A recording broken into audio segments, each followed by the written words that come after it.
I'm one of them. Good morning, everyone. Yeah, we had a sprinkling of snow, but nothing to write home about. So the sun's out shining. I mean, it's not all that warm, but hey ho. Got the one viewer. Hey. So got shot up to 3. Hello to the 3 viewers.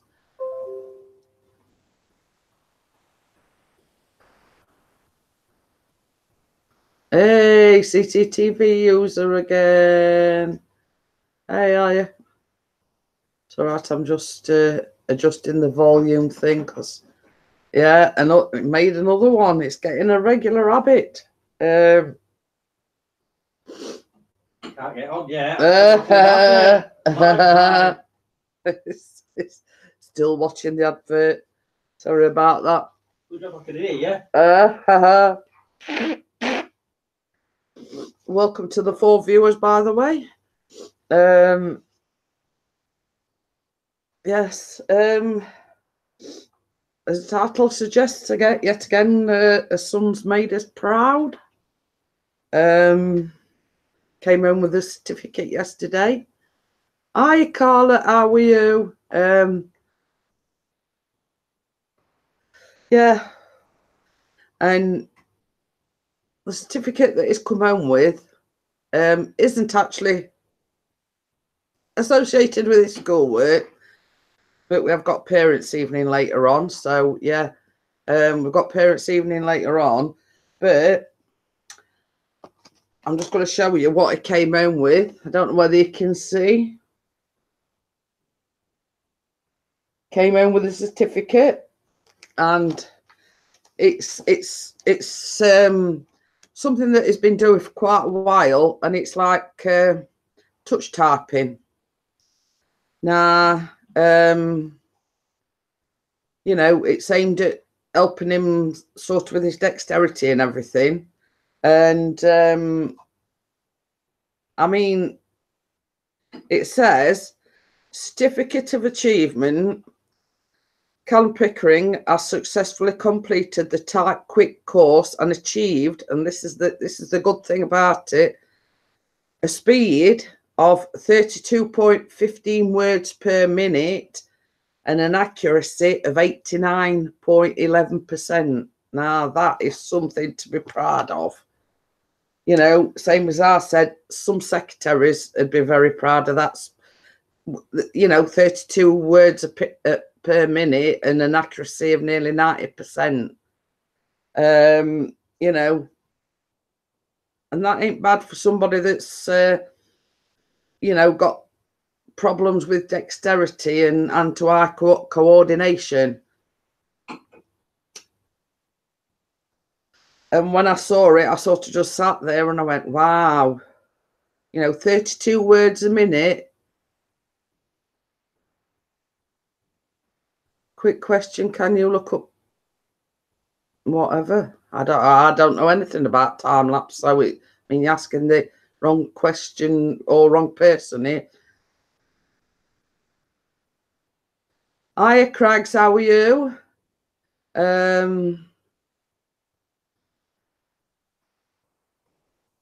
Yeah, so yeah, we're quite chuffed about that.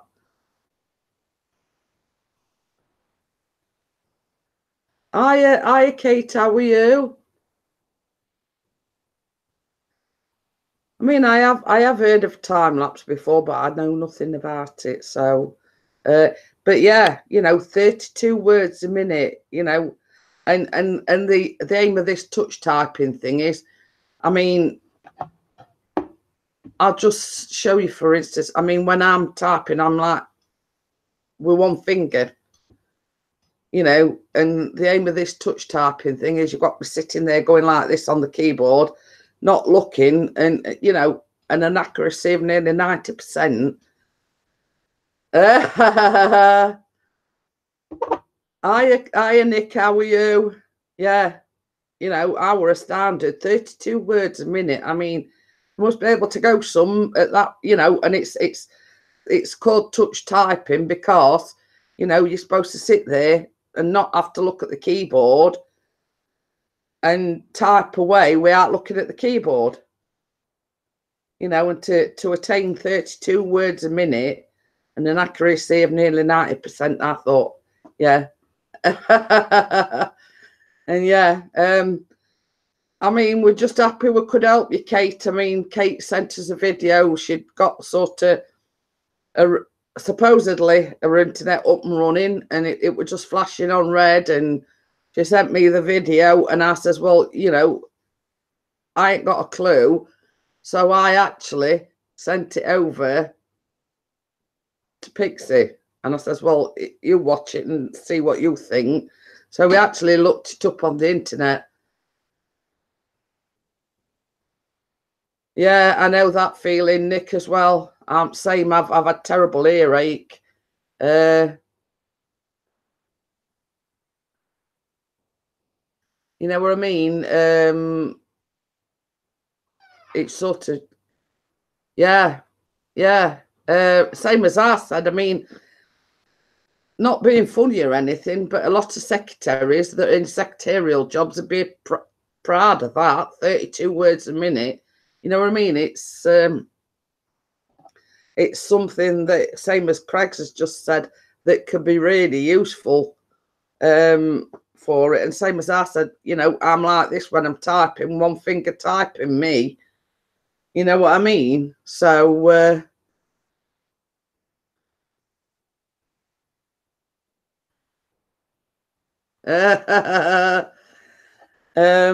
but yeah, going back to Kate's little dilemma, same as I say, Chris just looked it up on the internet, like basically problem solving, and messaged Kate back, and she messaged and said, yeah, it's up and running. So, you know, it didn't really do anything. He just sort of, you know, looked it up on the internet, and so we're just glad we could help, Kate. You know, that's you know, I think you mean diversion. It's all right. Another thing is we've been expecting a particular thing in the post. Diversion. I typed it. Yeah, and saw the postman coming today because we hadn't actually had any post in days. You know, oh, Bill must be feeling sorry for us because we hadn't had any. So anyway, Chris goes rushing to the door today, thinking, "Yay, is this the day that they were going to get this letter?" And it was bloody Specsavers leaflet. So we got all what's it for nothing. So, but yeah, you know, I mean, same as I said to, you know, to Chris, Callum's got his problems. He's got a statement of special needs, but, you know, I would just sort of, I was just in awe that, you know, of this certificate. So it's even come in its own little parched thingy, you know. We've actually got two, but I don't know why we've got two. So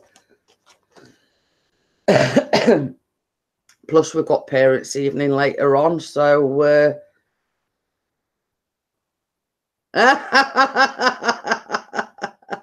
Pixie says, no, I'm blind, but there's no point in posting a letter out, posting the thing out. Hi, Obama.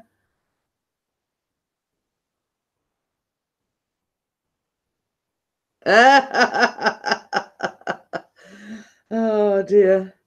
But yes, we're just telling everyone, Sharon, Callum gave us a certificate that it achieved yesterday, touch typing, 32 words a minute and an accuracy of nearly 90%.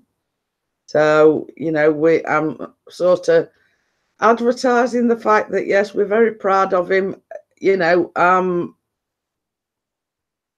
one of these that, you know, one finger typing, and, you know, I mean, this touch typing lot, it's, you know, it's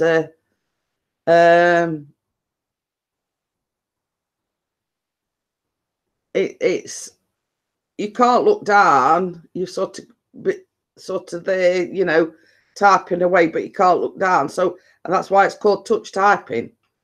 You've got to know where every single letter is on the keyboard and everything, you know. And I says, wow, to get an accuracy of 90%, you know.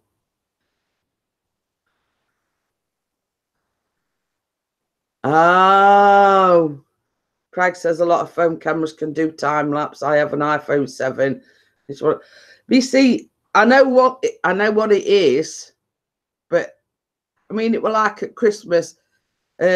Pixie did the time lapse thing with putting the Christmas tree up, but I don't know how he did it. You know, I ain't got a clue, and I wouldn't know where to start myself. As you can tell, I'm not very technological, so you know, I know what it is, and that's about it. So yes, and we have had a little bit of the snow that was predicted, but you know, I think you could shake more salt out of a salt shaker than the snow that we've had. Oh, any camera will do a time lapse.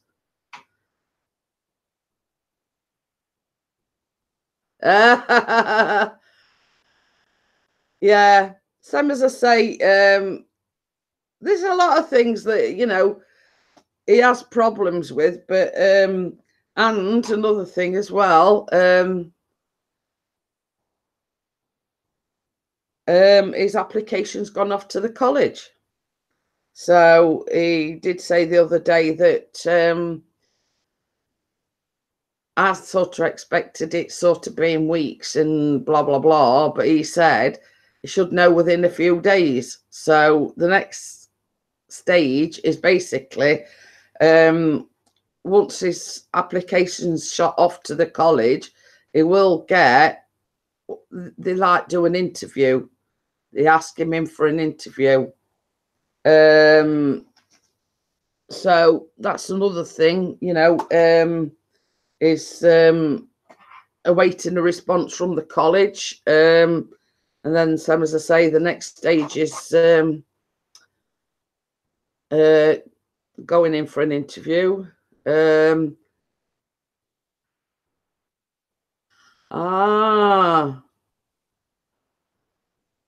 But yeah, you know, the next stage is going for an interview. He was told that because he has what they call a TA in school, in like a lot of his lessons, that he can take someone with him, you know, a TA or someone. He can take someone with him because he's one of these that's very nervous in them sort of situations, and you don't want to be sort of sat there spluttering and not, you know, not knowing what to say and whatever.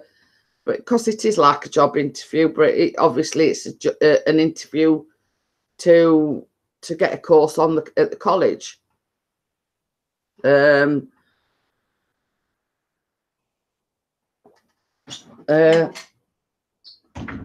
all right if you're wondering. Lucy's just been meowing her head off.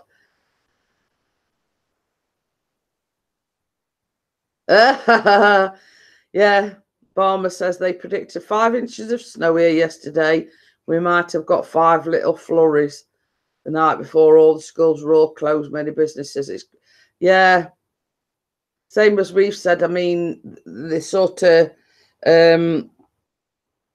put us on like an amber weather warning. You know, there's going to be, you know, widespread snow across the UK.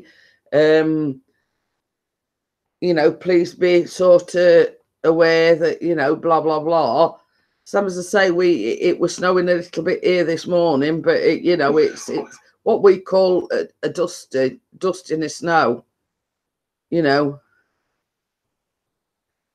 but yeah, I mean, it's not sort of the amount that they predicted that we were going to get. You know, it's I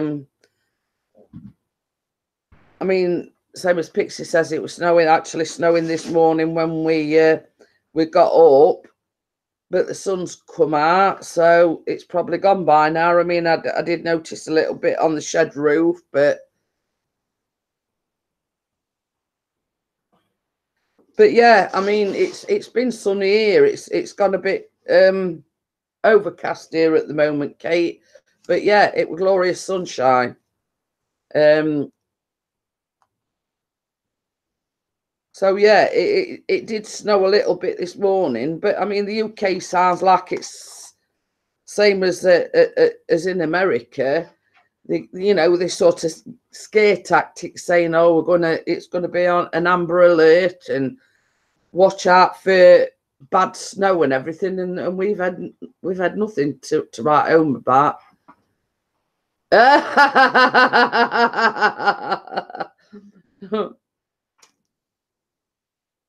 Nick says I had to ring work to tell them I was snowed in. We had 0.2 millimeters of snow overnight.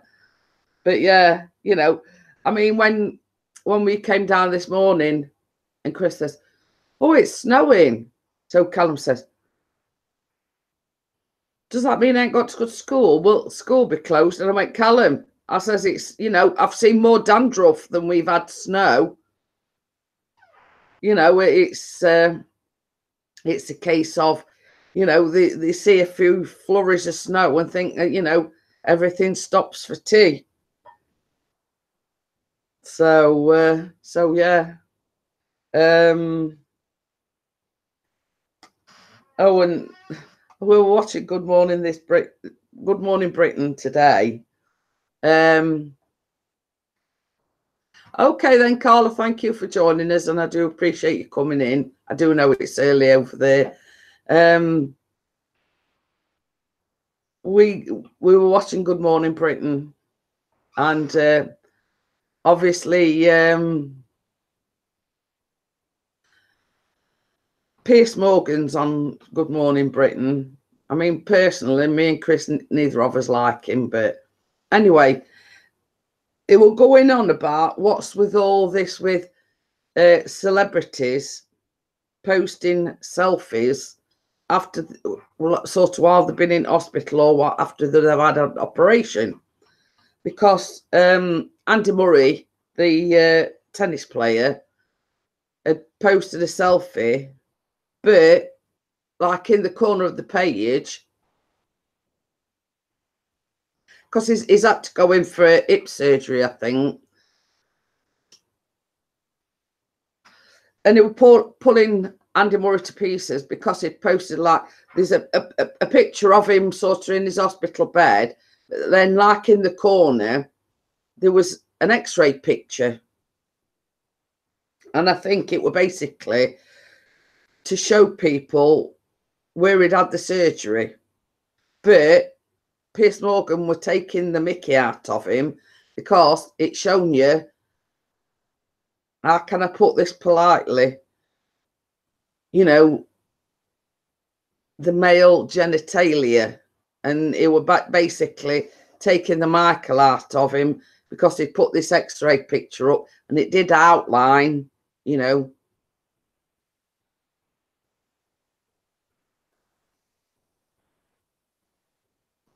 Can I post a link how it works in the south for our weatherman, or would it? I mean, it's you can post a link here, Sharon. You can also post in the group if you wish. Yes, it's Tickle Tackle. Yeah, you know, but you know, they sort of got their own back on him because they were sort of saying, "Oh, I can't understand," you know, the trend of people posting selfies after they have had operation. They double-sixed him because they put a picture up that he posted after he'd had surgery while he was in the hospital, and he says it sort of soon jumped to defend himself and saying, well, it was in the recovery room. I was medicated to, you know, blah, blah, blah. And I didn't know what I was doing. You know, it's all right for him to sort of take the Michael out of people doing this, and he's done exactly the same.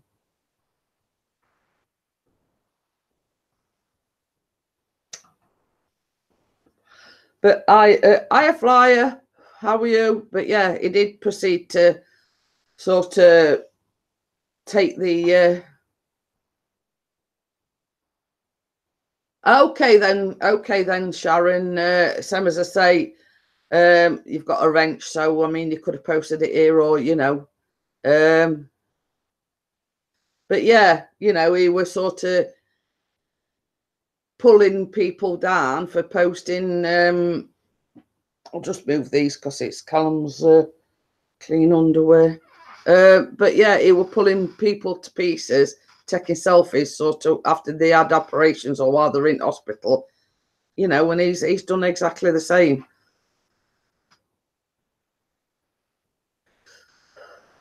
But then he sort of made, you know, sort of somebody pulled him up on it and said, well, you know, you're just as bad because you did it. And saying, well, I were in recovery. I didn't really know what I were doing. And I says, well, yeah, well, others has got that excuse as well. So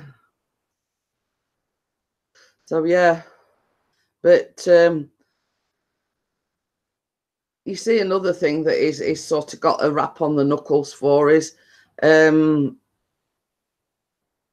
dads wearing, you know, these like, what do you call them, papooses, you know, the things where you carry your child, you know, and actually basically it was saying, you know, men that wear these papooses and everything are wusses, and you know, I held my child in my arms and it's not very manly and all this crap, you know what I mean? But it backfired on him because a load of men got together and actually did a video, and they're all dancing with the kids in these papooses, you know, and there's been celebrities sending pictures in, you know, sort of, you know, you don't know what you're talking about, Piers Morgan, because you know, it's, to me, I mean, I think it's endearing because it's bringing the bond between a son or daughter closer to the parents, or you know, the father or what. Yeah, hiya choppers, you know what I mean? And it sort of, it grates on me and Pixie because neither of us can stand him.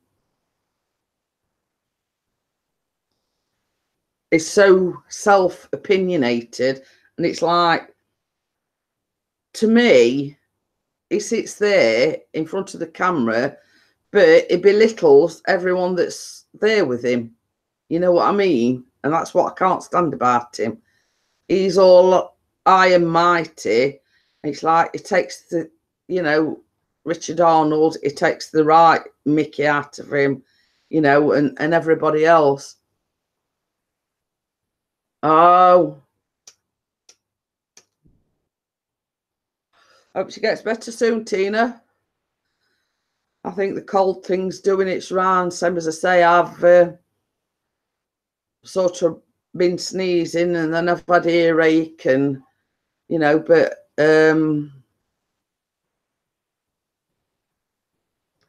okay then, Sharon, I'll have a look afterwards.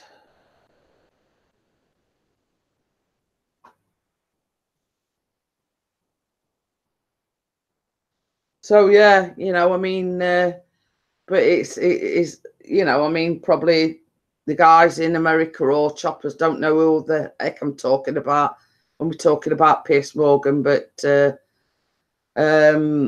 know, I mean, we I don't mind telling anybody I can't stand the guy.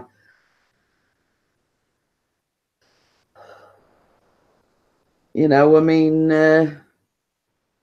he thinks he's better than everyone else, and you know, but hey ho, that's just the rant for this morning.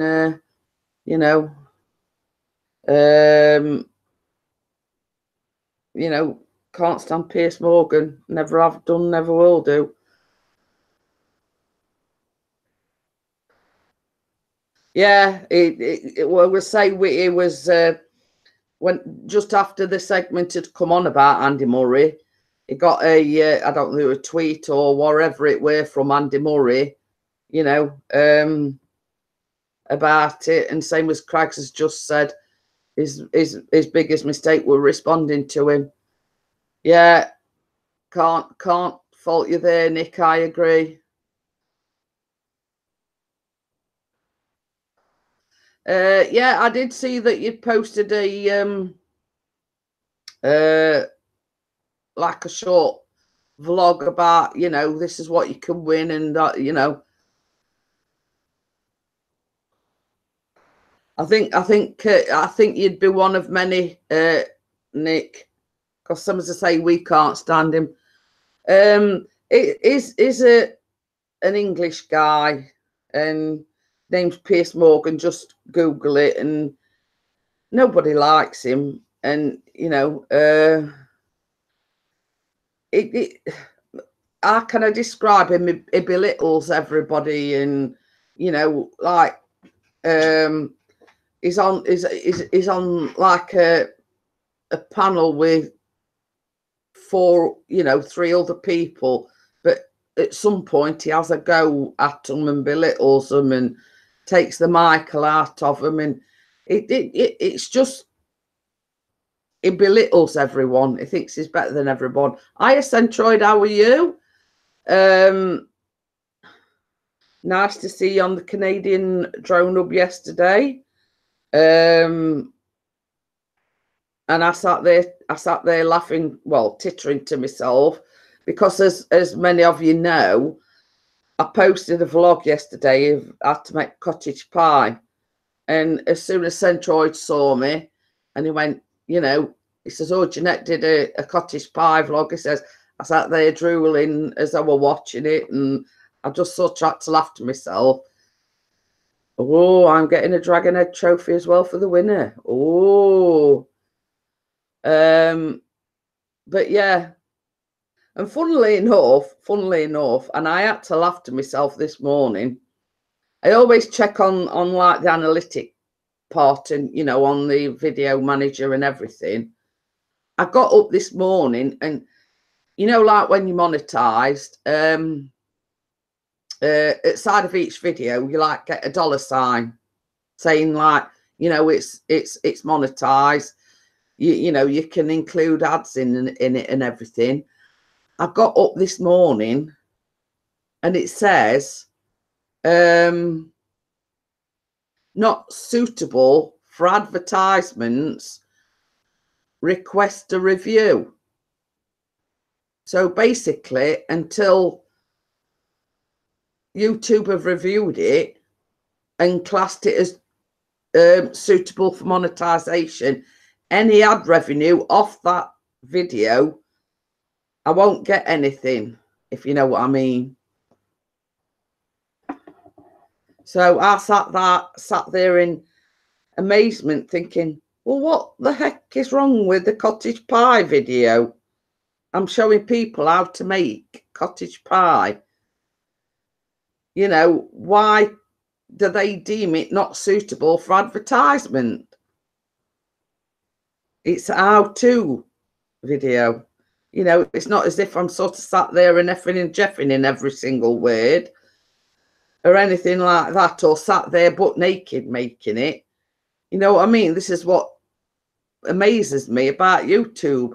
You know, what is wrong with that? There's nothing wrong with it. I'm just showing people how to make cottage pie.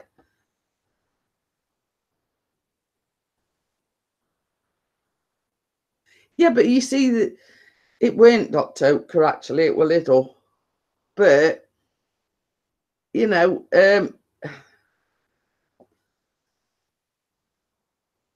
you know, on most things, I'm advertising where I got the recipe from anyway, but I've never had it before as regards saying it's not suitable for advertisement.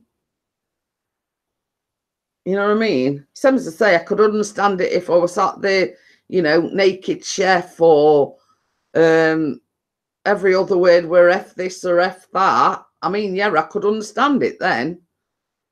But to me, I can't see anything wrong with it. And I've never, ever had that on any of my baking vlogs or cooking vlogs before. So, you know, sort of, it's one of them where you sit there scratching your head. Well, it could be that, Nick. I don't know. Same as I say, I don't know. It says not unless someone complained just to be an ass. Yeah. But, you know, same as Chris says, you know, I can't see anything wrong with it. And same as Tina's just said, nothing wrong with it.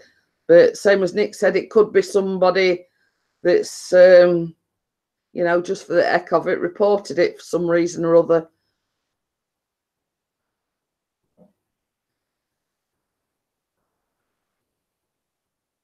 But you see the thing is, Centroid, I mean, nearly every single one of my either baking videos or cooking videos is how to make. And that is the only one out of every single one of my baking videos that's ever, you know, not suitable for advertisement. That is the only one. I mean, yeah, I can understand people, you know, the thumbs down or whatever, you know, as people know, that don't give, you know, that don't bother me in the slightest. You know what I mean? It was just the fact that, you know, it's hard to make a cottage pie, for God's sake. What's wrong with that? You know, oh, you're building a new electric trike. But same as I say, I mean, this is what I couldn't understand, Centroid. You know, it's we've not done nothing different to what I do when I do my baking vlogs or my cooking vlogs. It's how to make. That's it. And it's the same wording. You know, I put in the description, the ingredients, you know, how to make it. And so, you know, nearly all of my videos has got that in it. So it's sort of just scratching your head and thinking, you know,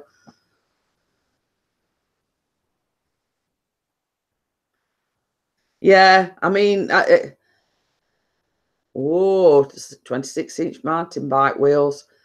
But yeah, you know, I mean, we've noticed just recently that, you know, at least 2 or 3 on mine and Pixie's.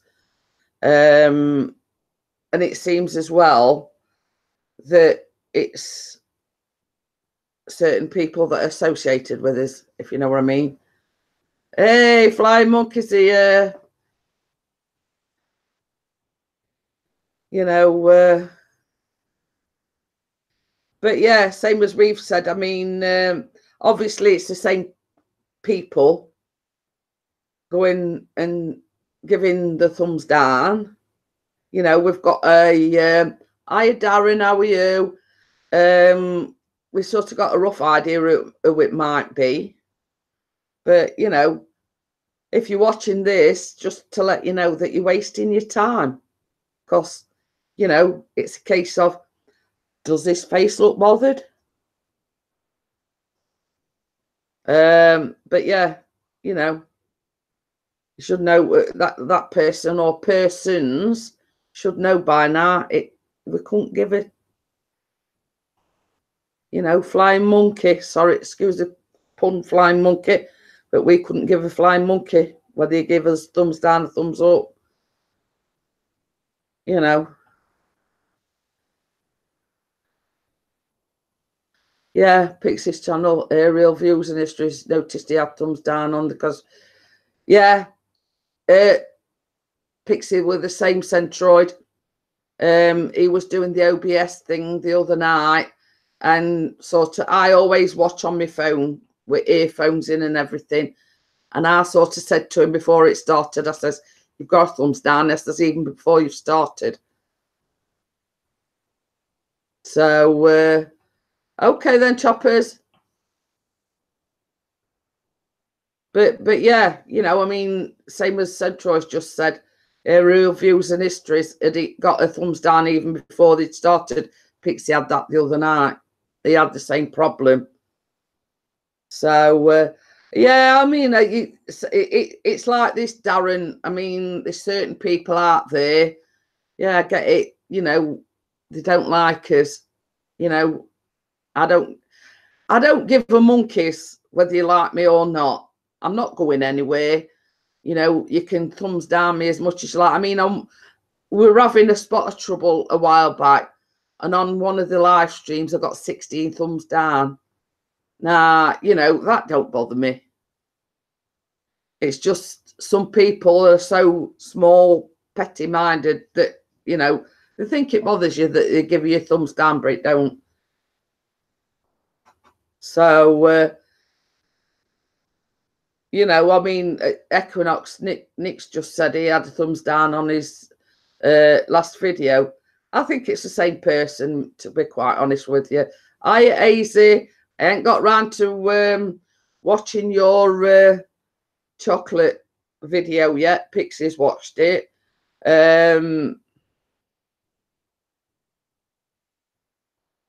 Hi, Top Shooter, how are you? Welcome to the live stream. But yeah, we're just on about thumbs up and thumbs down, and you know, we've sort of, same as Nick says, we've got a good idea who it may be, but you know, it's a case of oh, Tina's songs are going to be on iTunes.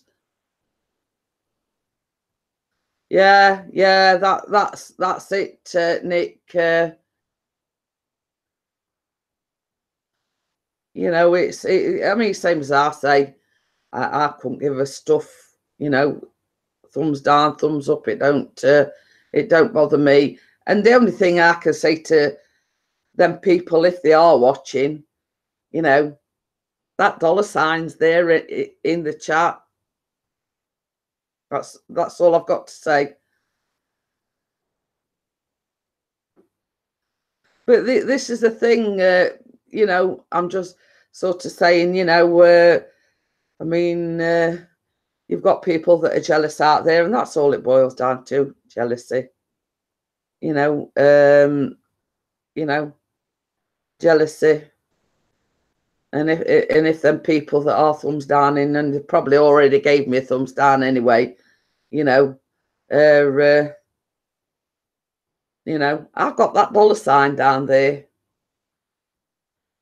You know, I can get people super chatting me. You know what I mean? Put that in your pipe and smoke it. You know what I mean? Yeah, that's exactly my philosophy, Tina. I don't give a, you know, about them. I hope they are watching. Give them even more excuse. Give me more thumbs down. You know what I mean? But I ain't going nowhere. I'll still be here on Friday morning, Monday, Wednesday, and Friday. Vlogs in on Tuesdays and Thursdays. You know, just letting you know. But yeah, I am going to watch the chocolate one today, AZ. I didn't get round to watching it yesterday. I was filming a baking vlog, so that is going to be published on Thursday. So you've had all these spicy noodles and Death Nut Challenge. Are you telling me that a bar of chocolate nearly killed you off? But I haven't watched it yet, AZ, so I couldn't sort of pass judgment on it. But, you know, oh, Flying Monkeys going on a big bicycle ride, Coventry to Macclesfield. It's a 7-hour ride. So have you got your, you know, that defibrillator thing, Flying Monkey, that you had? Have you had it out yet? Because I know you said that you was they was going to take it out. Have you actually had it out yet? Yeah, it was crazy. Same as I say, you've done the hot spicy noodles, you've done the death nut challenge, and all this, that, and the other, and a bar of chocolate. You know,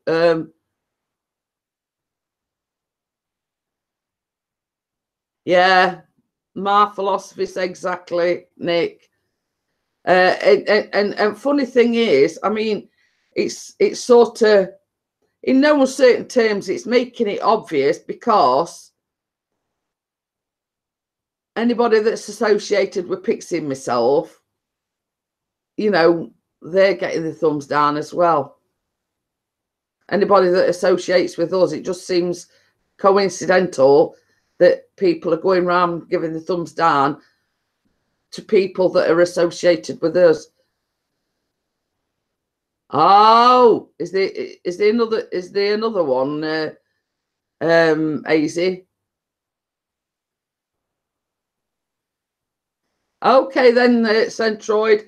I do appreciate you stopping in, and I do appreciate you, you know, commenting on my videos. Hi, K-Dog, how are you?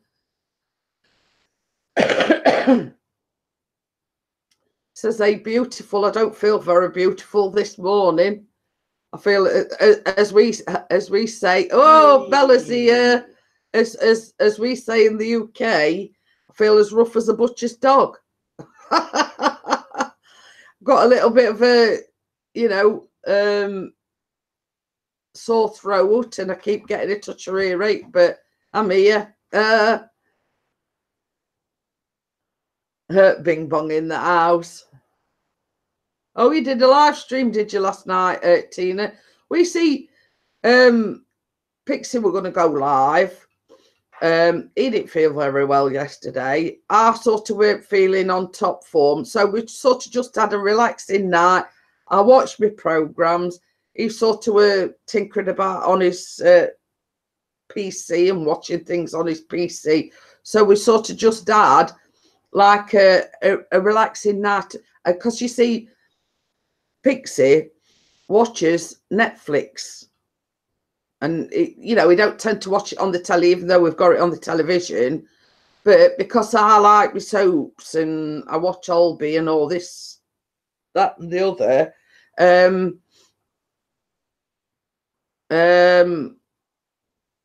he watches the Netflix on his PC because he's got it connected to a big telly, you see.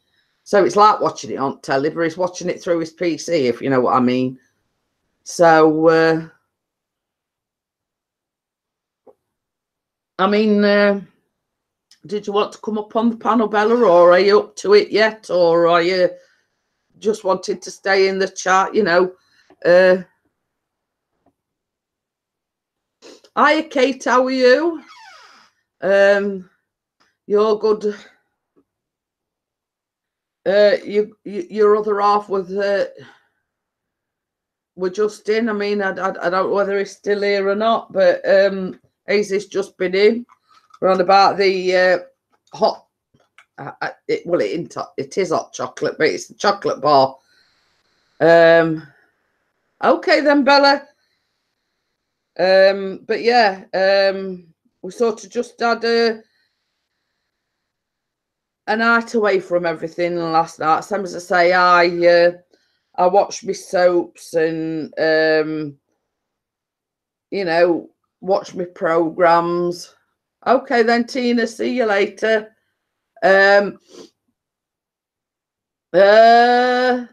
got a wee woman fast asleep on me after a bottle. But yeah, I forgot what I was saying now. Yes, so we just had a night off from the YouTube thing. I was watching my programs. Chris was watching Netflix on the computer. So you know, we just thought, well, you know, we'll have a night off, you know. So yeah, Bella, I've got something to show you. Callum gave me this yesterday, look. And it's like the touch typing thing that is done. And it's successfully completed it. 32.15 words a minute and an accuracy of nearly 90%. So same as I said to Chris yesterday, I says some secretaries would be proud of that. You know what I mean? 32 words a minute and an accuracy of 90%. But I was trying to explain to everybody, and it's been doing this touch typing for quite a while. Now, it's not sort of just sitting at a computer. You have to type. That's why it's called touch typing. We aren't looking down at, you know, like I'd be going like this and looking at the keyboard. It's called touch typing because you sort of sit there and you're typing away. We aren't actually looking down. Hiya, Emma, how are you? But yeah, and same as I was saying to everybody earlier on, I mean, this is me. I'm like this when I'm typing. You know what I mean? But yeah, and that is like, you know, proper official. And it says, type quick, type faster, work smarter. Certificate of Achievement. And this is certified that Callum Pickering has successfully completed the course. So that's something else that he can put on his CV.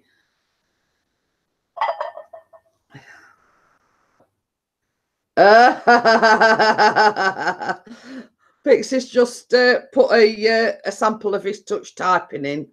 I mean, not that it's legible or anything, but, you know. Yeah, I was saying this morning, Emma, I feel as rough as a butcher's dog.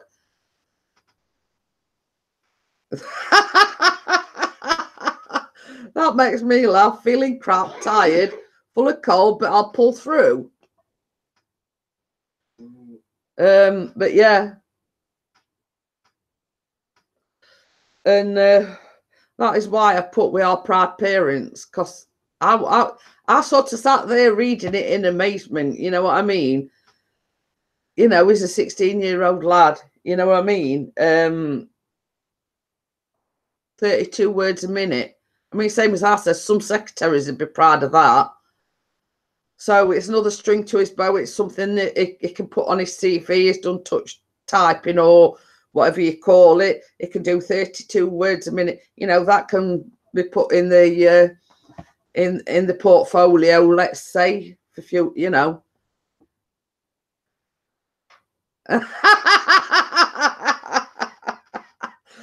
Oh dear, Bella's put, oh, that's it, Chris. Emma's your wifey. I've been gone 5 minutes and now I've been replaced. But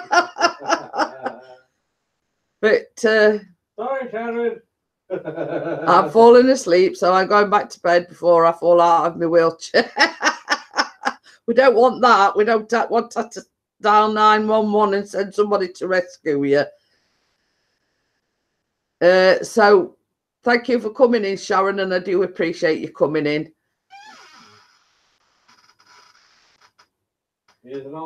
Yeah. While you're here, Emma, I mean, I don't know whether you know how to do it or not, but I noticed in the group that Emma had put a link to her son's YouTube channel. Now, Osby Chan did have an iced coffee and a plate full of Jeanette's cottage pie. But yeah, so if you know how to, Emma, if you want to put the link in for your lad's channel, I mean, this is what we do. We support and encourage everyone. Emma's lad is autistic. and he's got a YouTube channel. It's a gaming channel. It's not everybody's cup of tea, but I put a comment in the group that I'd supported him because Emma and Dennis are his friends, and it's like, I know that Callum's got a YouTube channel, but he hasn't been on it for God knows how long, and he's more interested in his Xbox and, you know, chatting with his friends, blah blah blah, than he is bothered about his YouTube channel. So, but if you want to put the link in, Emma, you know, you're quite welcome to do so. I think when I supported him, I think he got 130 something subscribers. Do you want to do it, baby? What's that, love? Emma's Lads YouTube channel, if you want to. She's put something in the group, but she says she's not sure how to do it. Yeah. So it's all right, Emma. Chris is going to take a look, and he's more technological than I am. I mean, yeah, I do know how to put links in and everything. Typing speed 23, errors 3, adjust speed to 20. Hey, there you go. Emma's put it in. Oh, you put it in, Emma? Yeah. Hey. I'll tell you in a minute, Emma. I'll click on it and. Jokes, that's it. It's probably a link to Pornhub. Yeah, it is. It is a link to. Yeah. He's got 132 subscribers at the moment, and it normally brings up a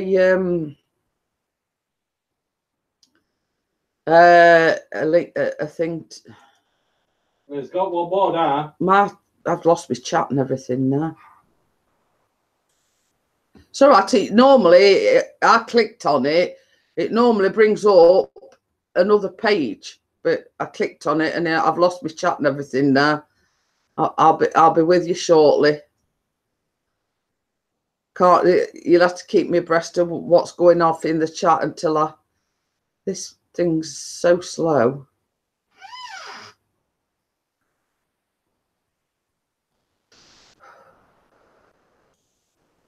Oh, sugar.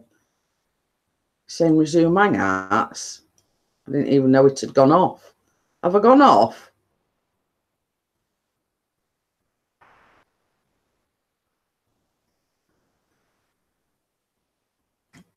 No, you don't go off. It's still on. Yeah. It's just me. I'd clicked on it, and normally it opens another tab, but I'd lost my chat. Hey, Dennis is here. So yeah, it is the right link, Emma. So if anybody wants, yeah, Darren's just sub to his son. If anybody else wants to go and support him, yeah, is a 19-year-old lad. Yeah, it's all right. It's me, Bella. I'm having one of them mornings. I mean, I couldn't. Same as I say, I clicked on the link to check it were right, and normally it'd open another tab. But this morning it didn't, so I lost my chat and everything, and you know, yeah, Pixie's just supported him as well. Same as I say, that's what we do, Emma. You know, we support one another. I did leave a message on his on one of his, like, you know, where he's playing the game and everything, just saying, you know, your mum sent me, sort of thing. I mean, we've got 11 in. If he gets 11 more supporters, expect, then, you know, yeah, he's 16. He has ADHD and autistic. Bit so clever, yeah. But same as you know, this is what I'm saying about Callum, Emma. You know, we're really proud of him. You know, I'm gonna have to get a frame for that, because there's one or two things that, you know, I want frames for. You know, But yeah, you know, it's these little milestones that make you proud. You know what I mean? And that's why I put with proud parents, because when he comes home with things like that, and you know, when you're thinking, well, I couldn't do that, and you know, I couldn't do that, and same as I say, when I'm typing, I'm one finger typing, you know, and he's got special needs, he's got low muscle tone, blah blah blah. You know what I mean? It's sort of struggles with his hand-to-eye coordination, blah blah blah. You know what I mean? And for him to be able to do that and get such a fantastic, you know, 32 words a minute and an accuracy of 90%, you know, and then we've got parents' evening later, so yeah, first interview, first appointment is 4 o'clock. We see that's what we do, Emma. You know, I mean, that you know, I'm not welling up.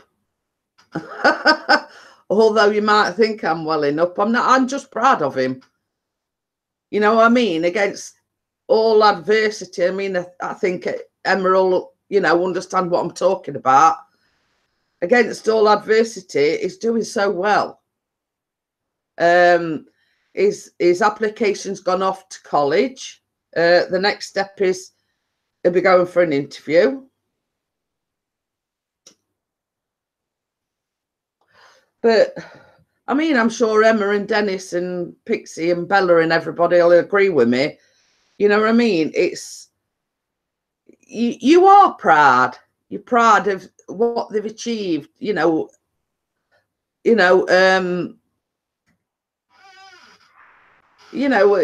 how can I put it? A lot of sort of autistic children and children with ADHD are written off. You know, they'll never get anywhere. They'll never do anything. You know, it's like Callum. He's got hopes. He's got aspirations. You know what I mean? And I mean, Callum's gone through a lot. You know, he's been bullied. He's been picked on. He's been picked on because of his vulnerability. And for him to sort of sit there and do what he's doing, it's like saying, well, sod you. You didn't think I was going to do anything, but I've sort of shown you, you know, shown you differently.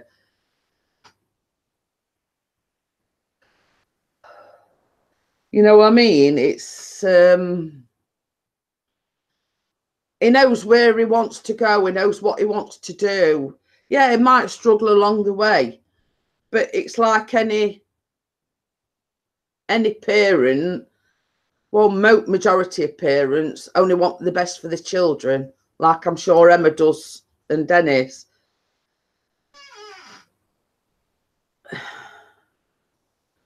Yeah, that's it, Emma. You know, you only want the best for your children. And yeah, I mean, it's like all kids. Yeah, it can be a pain in the backside sometimes. You know what I mean? Is at that age sort of where, you know, the back chat and, you know, the sort of whatever, you know, that sort of that attitude. But that's a teenager for you. You know what I mean? But to say is, you know, it's I don't want to say this, but your hopes and aspirations for people to treat him just like a normal person. Yeah, he is a normal person. To us, he ain't got a you know, a disability. You know, we ain't got. To us, he's a son, and we don't look at you know, as this sort of challenged in any way, shape, or form. And that's what you want for your kids. You don't want other kids to see them any differently.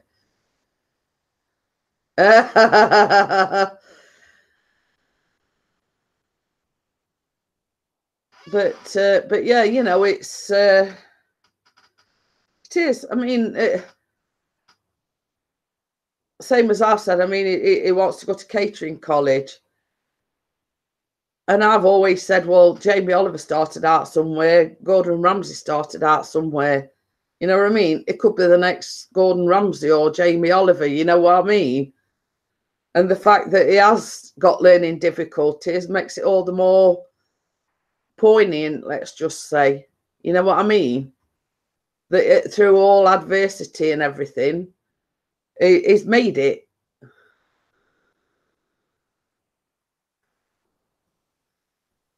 Yeah, that's it. You know, it's same as I say. It's not. I mean, you know, it's not been an easy road by any stretch of the imagination.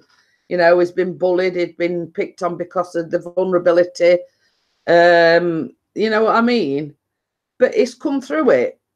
You know, he's come out the other side stronger and a better person. He's going to the Oxford of the Cook. But yeah, but I mean, it's like, it's the same as I say, Jamie Oliver and Gordon Ramsay's all let start somewhere. You know, they've sort of done the same thing that Callum's going to be doing, going to catering college and, you know, like started working in a Carrefour in, you know, I mean, this is just, for instance, you know, like a fish and chip restaurant or whatever, you know what I mean? They've all had to start somewhere. You know what I mean? And through dedication and hard work, they've got to where they are now. Now, if Callum sort of takes, you know, that from that, you know what I mean? It's like I always say, world's your oyster. My lad is going to Brooksby College for drama and acting. You really want, oh. So we've got a chef and an actor in the making.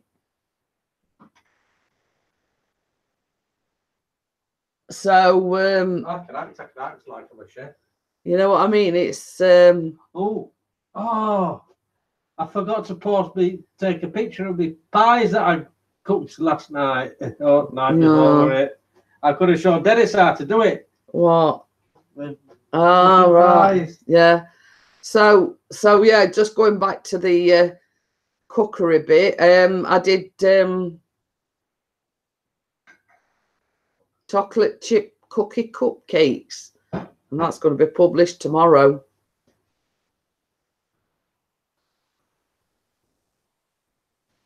So that's already been filmed.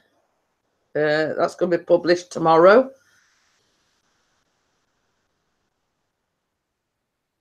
Oh, is it? You see, my niece studied fashion. You know, fashion and design and whatever. She's actually working.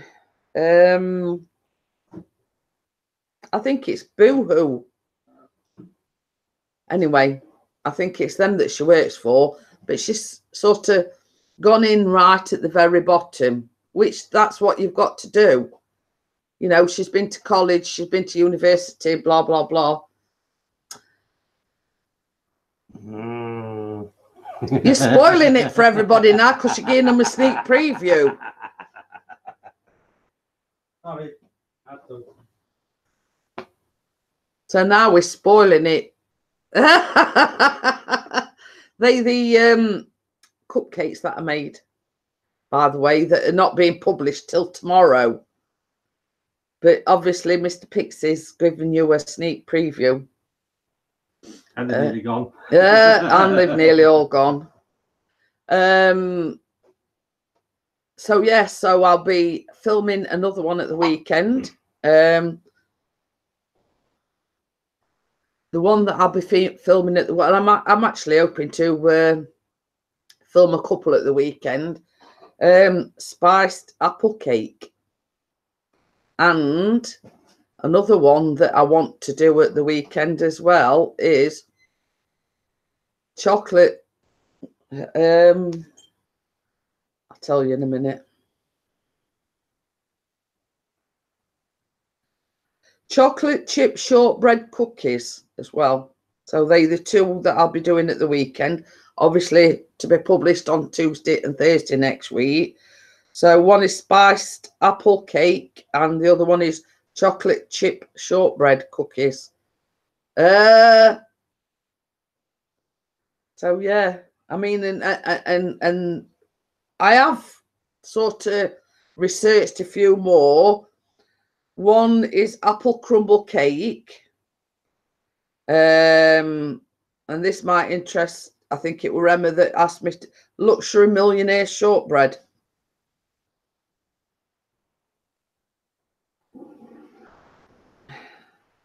So yeah, luxury millionaire shortbread.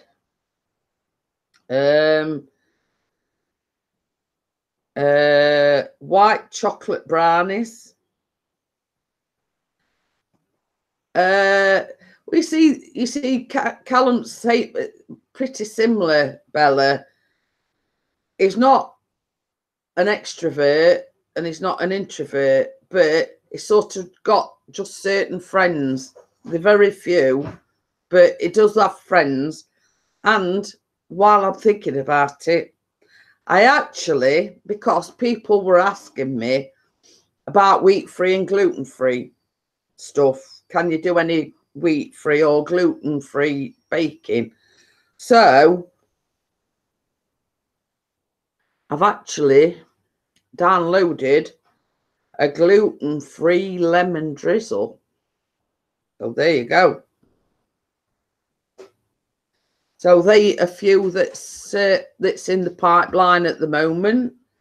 The two I'm hoping to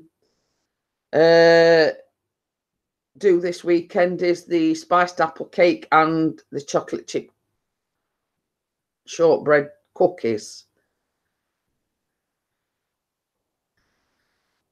Oh, Craig's daughter is going to Sheffield Hallam University this year. Well, you'll have to put her in touch with us Crags, if you want, and just say, well, you know, if you need a friendly face or you need any advice, here's where Pixie and Jeanette live.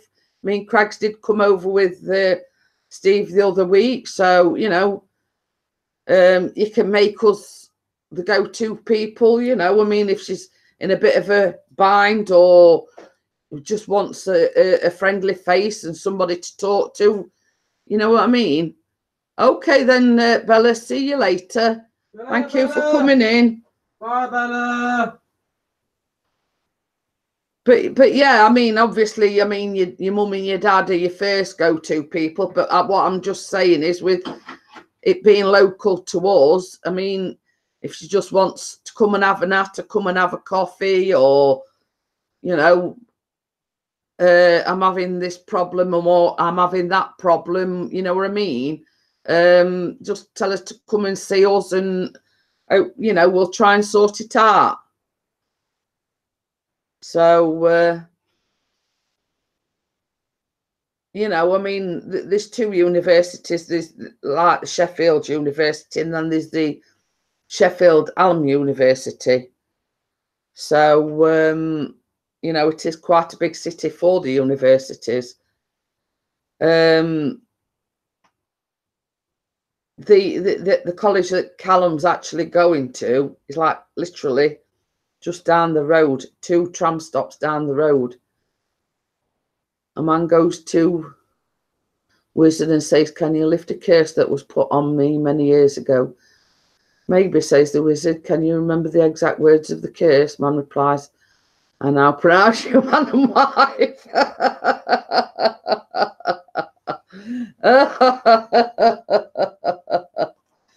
Oh dear, Nick. That is a funny one. Oh dear.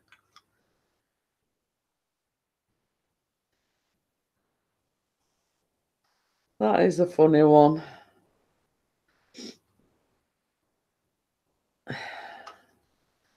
Someone else has been doing the research as well. Mr. Pixie over there.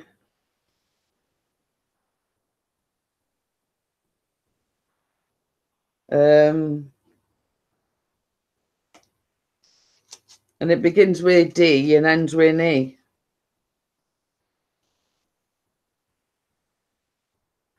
And it's not done. Yes, he's been looking around. It's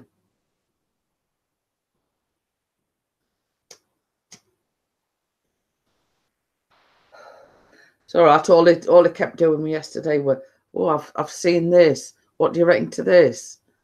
And then about 5 minutes later, say, well, I've seen this. What do you reckon to this? You know what I mean? So it's sort of,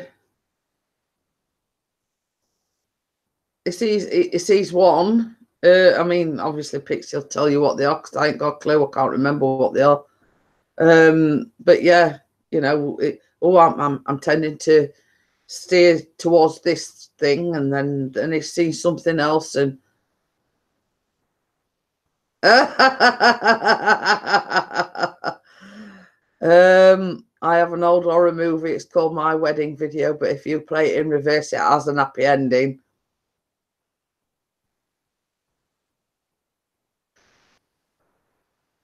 So there you go, the Spark Unique Breeze Mavic Air, if I can get it cheap enough. So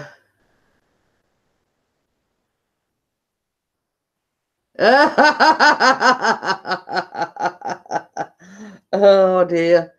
Dennis got his new toy last night on my computer. I had to set it all up for him because he's thick. Well, you see, I say that, Emma. I'll say that I'm thick, but I mean, Chris got this like all-in-one computer from work when they were working.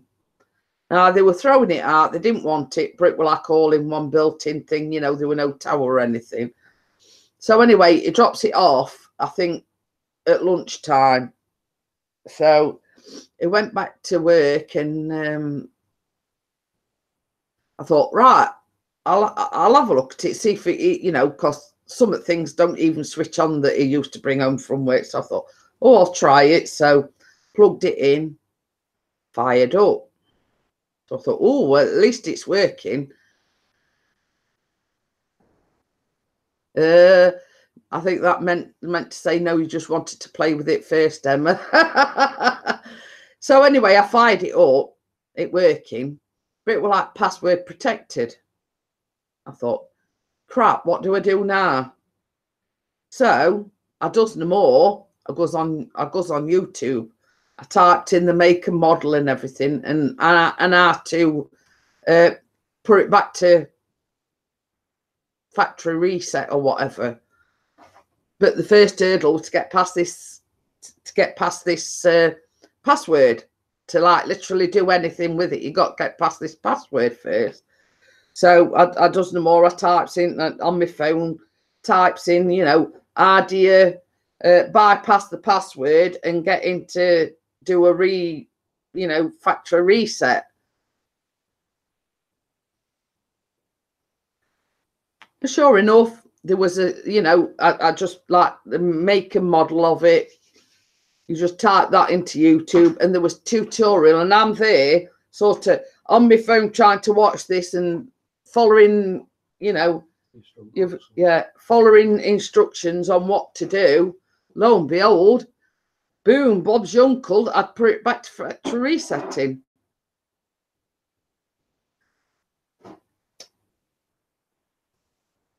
So when Chris actually came in from work, I went, there you go. It's like a new one. I've put it back to reset factory settings, all ready for you to download whatever you want on it, blah, blah, blah. And he sort of sat there going, he couldn't believe that I'd done it all by myself. You know what I mean? He couldn't believe the fact that I says, well, I says, you'd be amazed at the tutorials that there is on YouTube. I says, basically, I just typed in the make and model of it, how to put it back to factory reset settings or whatever you call it. And there, boom, there you go. You know, you just have to press this button and press that button and whatever. and it you know, but I mean, sort of, I didn't have any expectations to begin with, because a lot of stuff that it were bringing home from work didn't even switch on, and if they did switch on, it were all like, I mean, like we've had sort of trillions of tellies, and the all lines and God knows whatever, and Chris will say, nah, it's no good. I think, you know.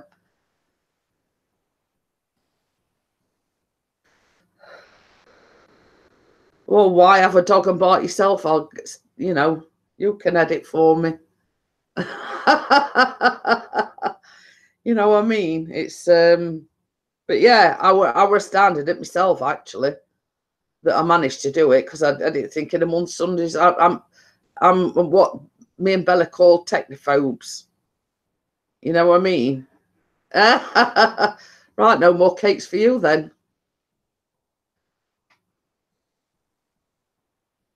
Easy solution to that.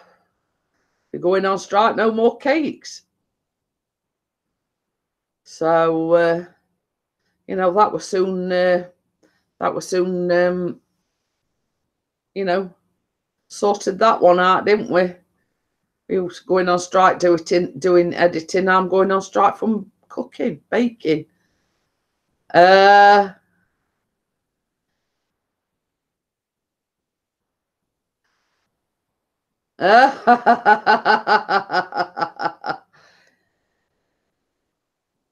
Well, you know very well that the reward for your filming. Did you want another cake? Coffee? Was that gone cold? Yeah, it's gone cold. Yeah. He knows that if he films and edits, he gets the reward of eating it afterwards. So, but yes, I mean, the cupcake that he's shown you, it turned out better than what I expected, because I was a bit sort of dubious, because you make the cookie dough up and you sort of put them in like little balls, and you sort of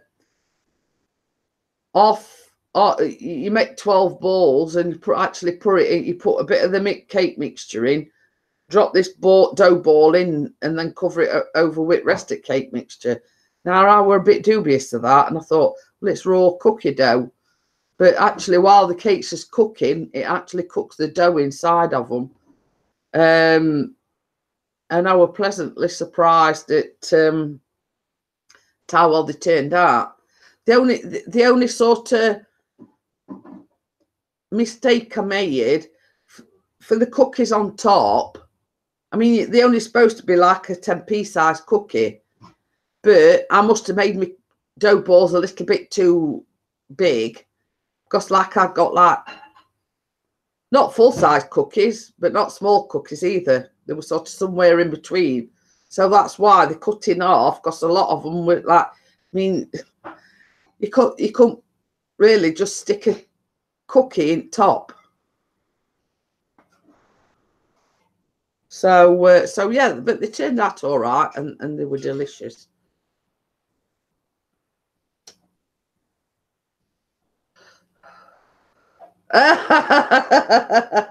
It says, you're lucky, Chris. I don't get any reward for editing Emma's. Not made this the Krispy Kreme roll. But yeah.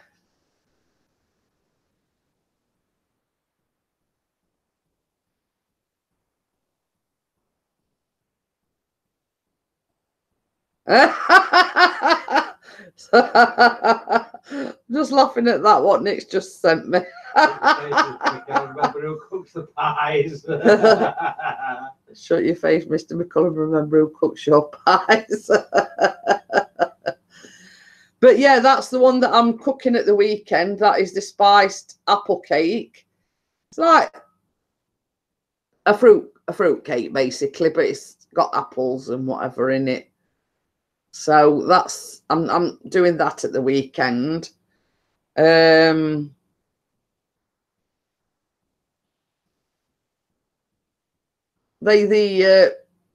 shortbread cookies that I'm doing as well, hopefully at the weekend.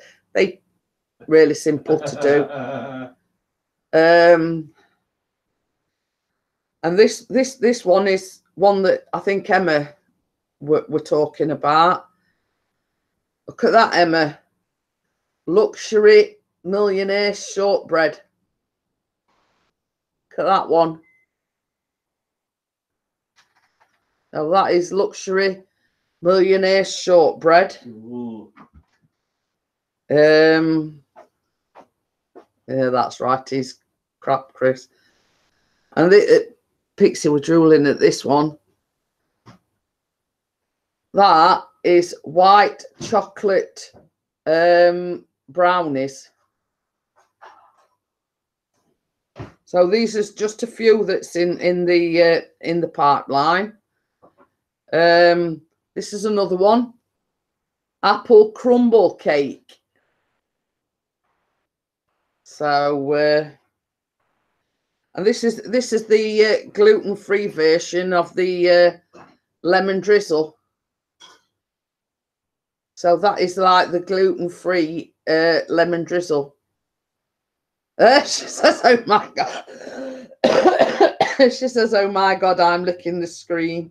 But yeah, I mean, somebody did sort of mention it to me the other day about doing like gluten-free and wheat-free and things like that. So I've started doing my research into it.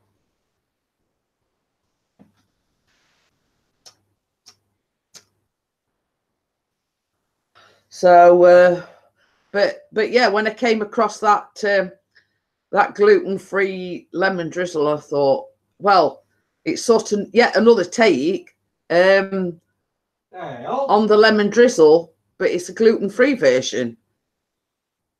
Hey, Crimson, how are you?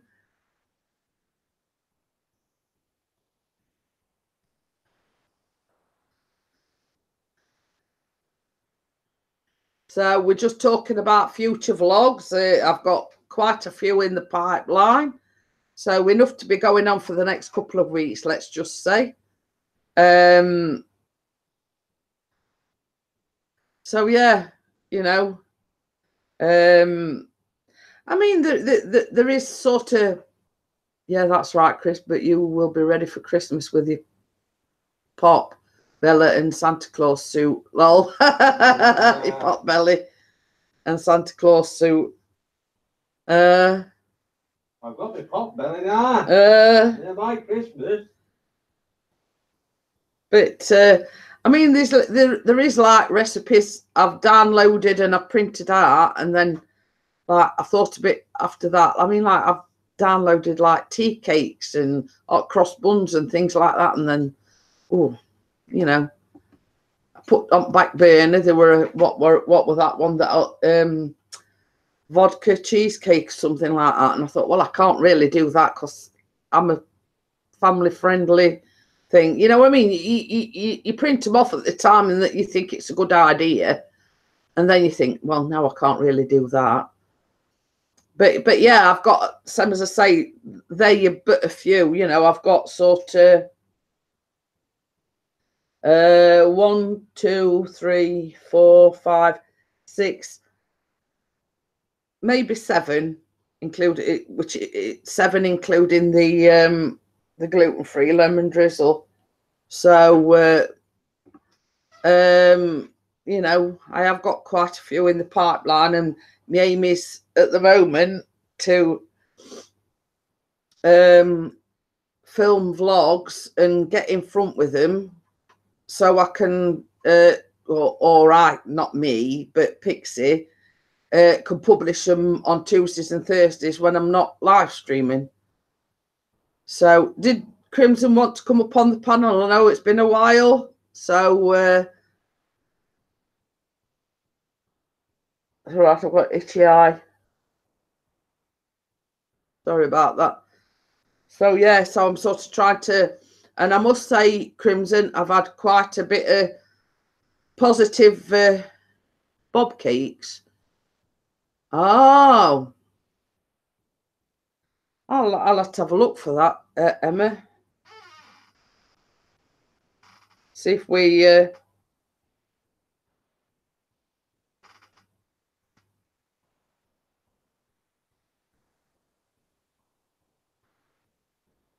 Ah.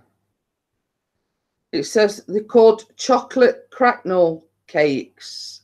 They're like a cornflake, yeah, like a cornflake thing. Yeah.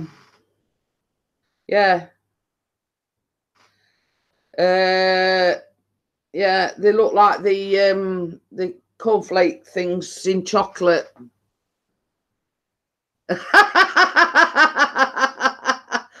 Can you send me some spiced apple cake? Because if Emma licks the screen, I might put it somewhere so I get rewarded for her editing.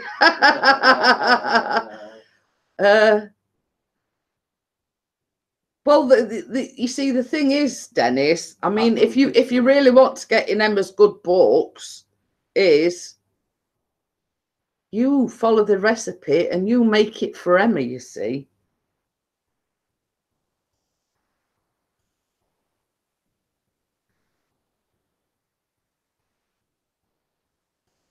So there's an idea for you, Dennis. Oh, Crimson says send him a link. I have done. Oh, all right. I didn't know whether you got it or not. Yeah. So yes. Okay then, Darren. I and Anna Grace. So yeah, I mean that could be something that I could. It looks easy enough to do, Emma. Just cornflakes and chocolate, really.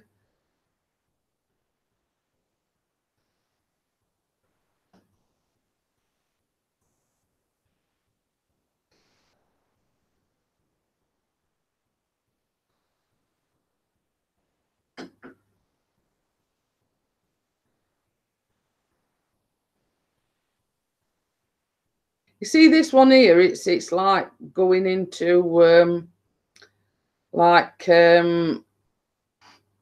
the gluten-free, etc., you know, soya milk and things like that. And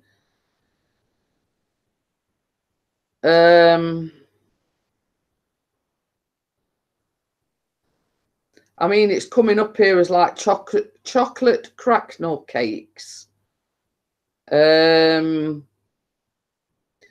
But I mean, this one would be no good because it only makes 8.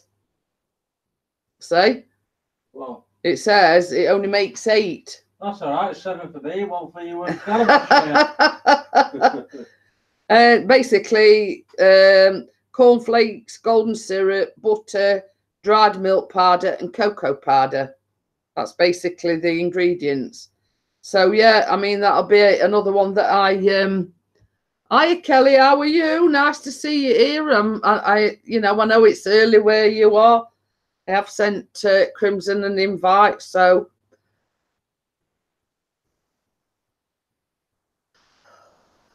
we're getting there, Kelly. Have you flown your giveaway prize yet? That's the question. Because Kelly won a drone in a giveaway. Really? Awesome. Yeah. So have you received it yet? Have you sort of had a fly with it? Have you, tell us all about it.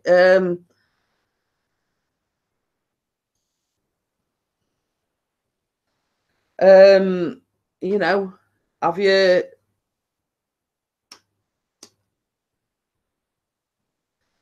and what drone is it? I can't remember what drone it is. Well, you see, Abandoned City Camo Crew wanted me to make the fudge cake, which is another like school dinners pudding. There is a school dinners pudding site. So yeah, I mean that's something else. Because he said to me the other day, I went into one of his live streams, and he said, I've put a request in for Jeanette to make the fudge thing, but she hasn't made it yet. And I went, now hang on a minute, you know what I mean? I says, I sort of got other things in the pipeline, I will do it eventually. It's just sort of, I've got that many things in the pipeline. It's sort of like a long list of, you know, people asking me to do this, and like people asking me to do like gluten-free or wheat-free and things like that.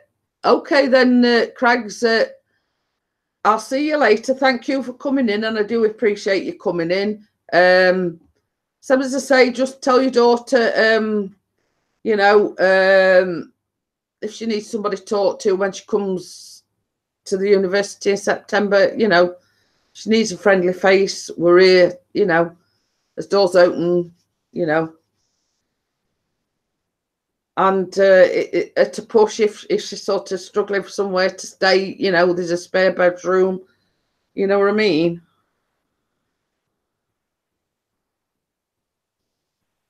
So yeah, I mean, Kelly didn't say what drone it is that she'd won, or yeah, so as I say, you know, as doors always open, you know that, you know, anybody that, any friend of ours or a friend of yours is always welcome here. Well, that's this Dennis, then we'll talk Did you hear that? Emma says, unless it's Dennis, and then curtains is closed and doors locked. Oh, we'll let Emma in and just leave Dennis outside. Hey, Crimson's here. Crimson's in the house. Long time no see. Oh, I know. Yeah. I'm like Jesus. I come back after, like, you know, the first week or the second week. I rise again. How's things working out at your dad's? Everything working out okay? It's going good. I'm making progress. I'm going to be getting out of there soon. I'll break out of that joint.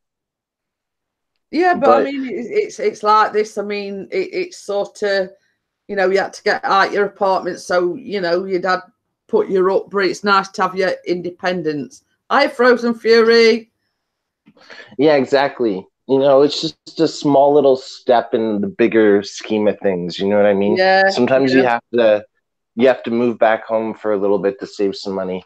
Well, as we always say, you have to speculate to accumulate. Exactly. And, you know, it was a big decision on my part, but I feel like, you know, in the bigger scheme of things, like I said, like, it's for the better. Yeah. You know? Yeah, it gives you that chance to save some money up, get a better apartment, you know what I mean, and get you back to your, you know, some better furniture too. You know, yeah, since my dog, remember, she screwed up a lot of my furniture. But yeah, you know, it's sort of, you've sort of got to, same as you say, go back to your bare roots and whatever before, you know, going on to bigger and better things. You know what I mean?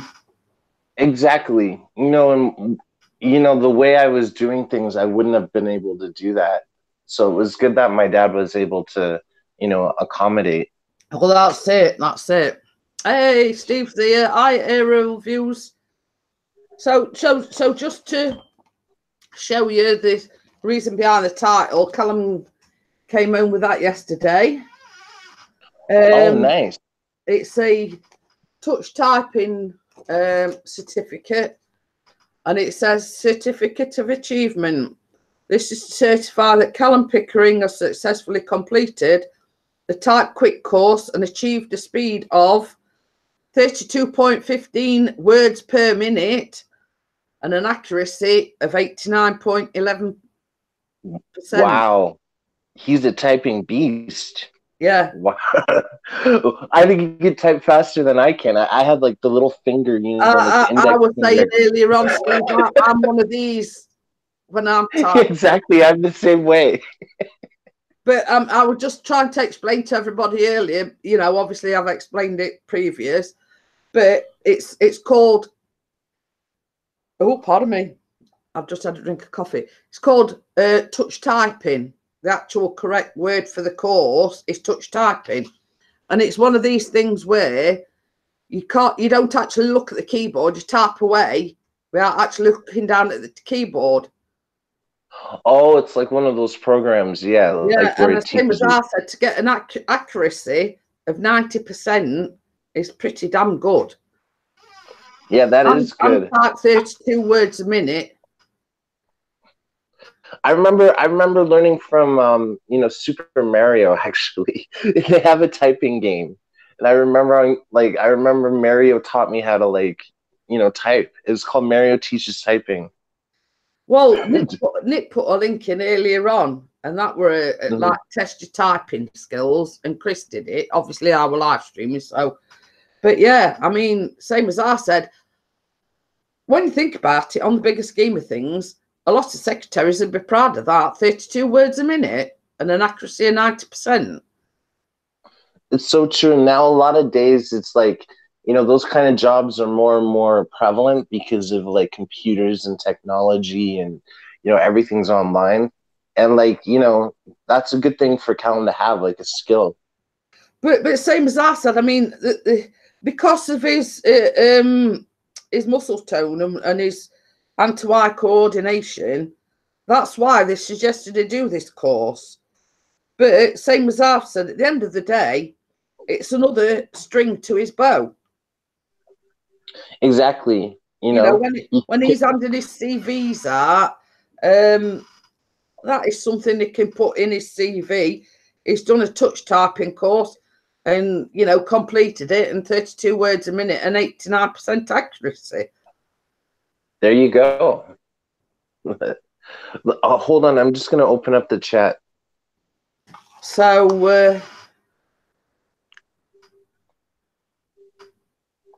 that was quick. I did it. It's all right. Craigs were just going, and he says, "Hey, aerial views. I was just going, managed to scrape myself out of bed, I see." Yeah, I'm literally like half asleep, but I like waking up with Jeanette and everybody. Oh, but as I was saying, on going back to the vlogs and everything, you'd be surprised at the amount of comments I get saying how much they love that intro that you did for me. Thank you. What Chris puts at the beginning of all my baking vlogs. Well, I have to say that it was probably my best intro I've ever made. So I'm glad you guys liked it. Yeah. But, I mean, you'd be surprised at the amount of comments that I've had, as well as great baking vlog or whatever, wow, I love that intro. And I forget who it was. I don't know. I can't remember now. But somebody made a comment that they kept watching it just to see the intro. Oh my God. Oh, that's awesome. That's awesome. You guys like it. Yeah. I mean, I'd have to go back to the vlog in particular, but on one of the vlogs they put, I've watched this over and over again just to watch the intro. Not particularly for my baking skills or anything, that they've watched it over and over again because of the intro. I'll take a look, and I have to thank anyone that's watching it over and over again for that intro. I have to thank them myself.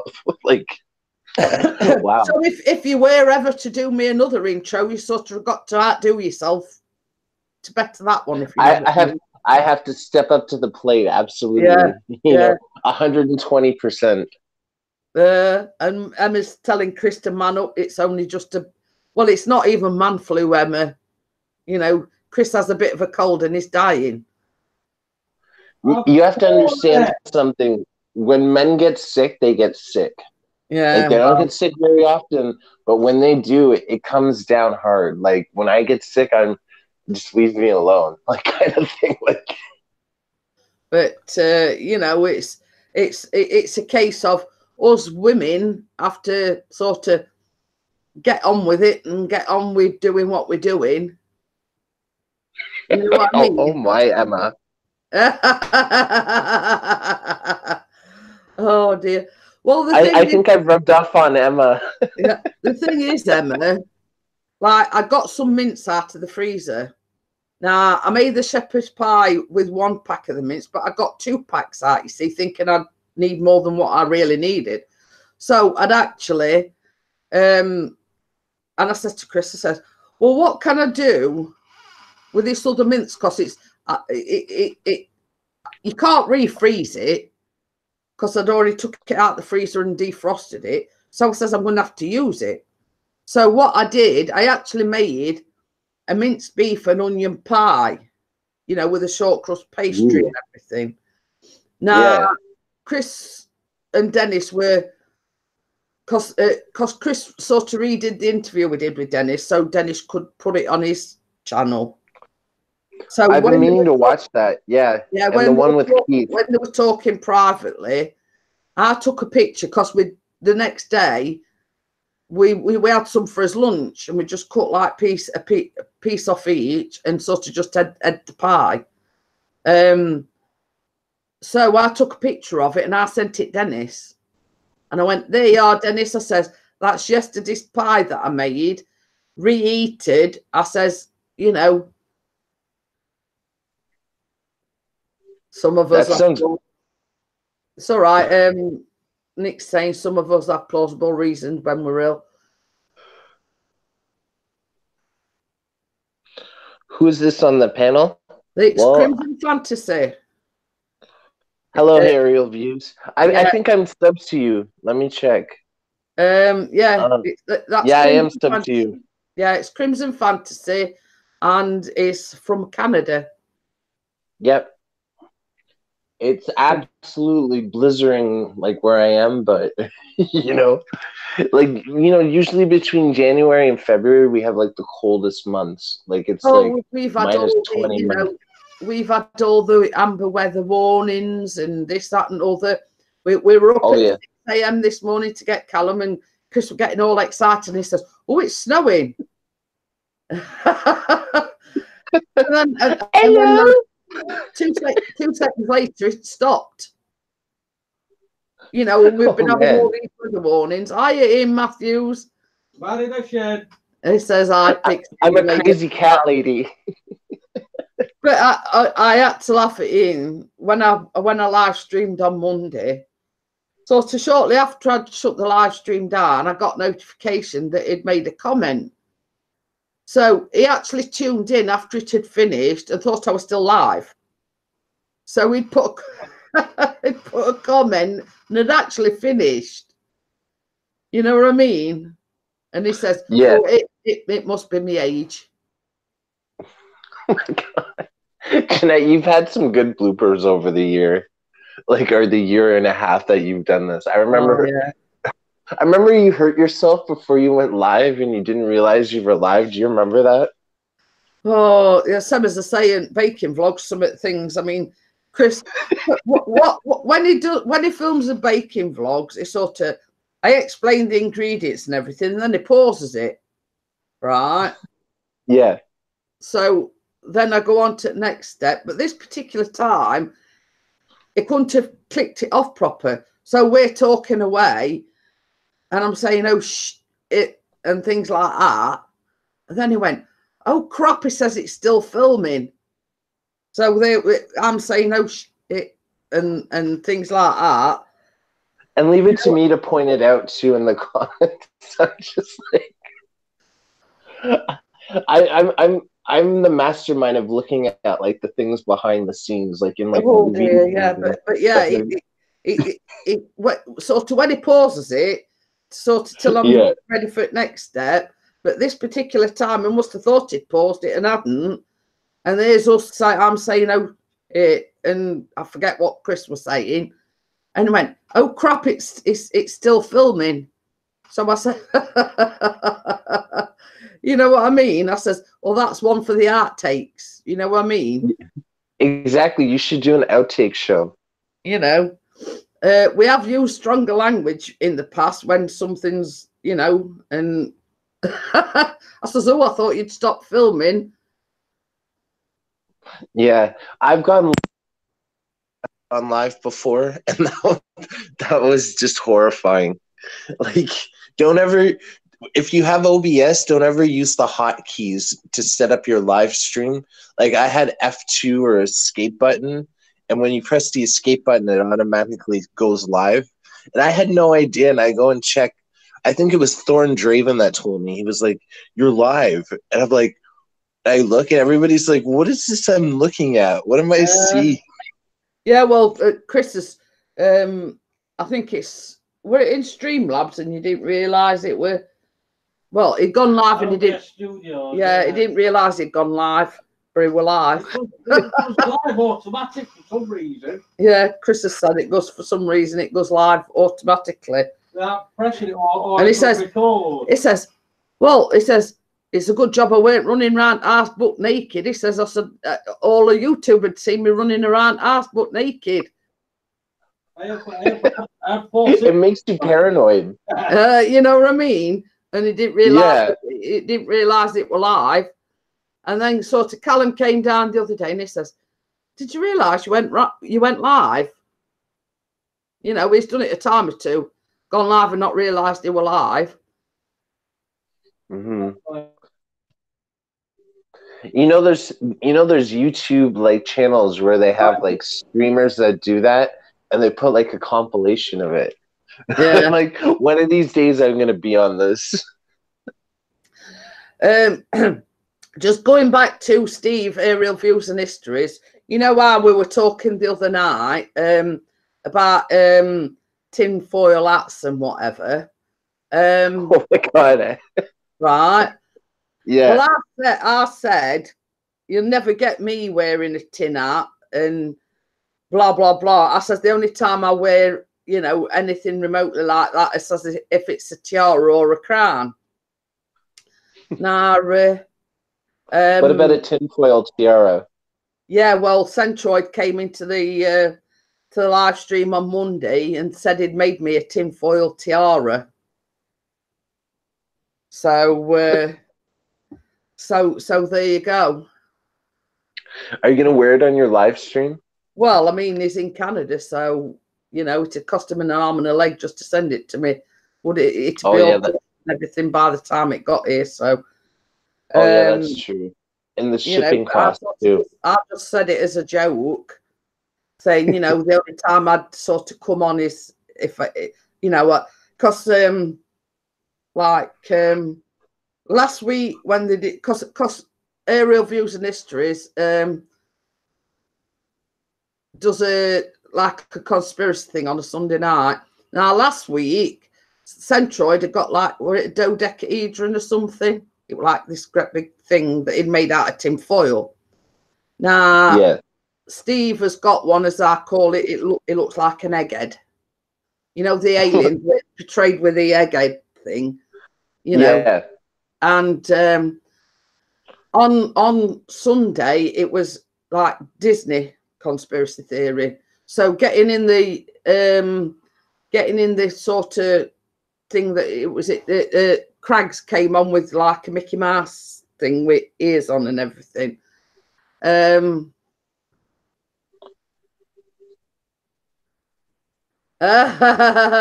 Asgard Studios wants in on it as well, does he? That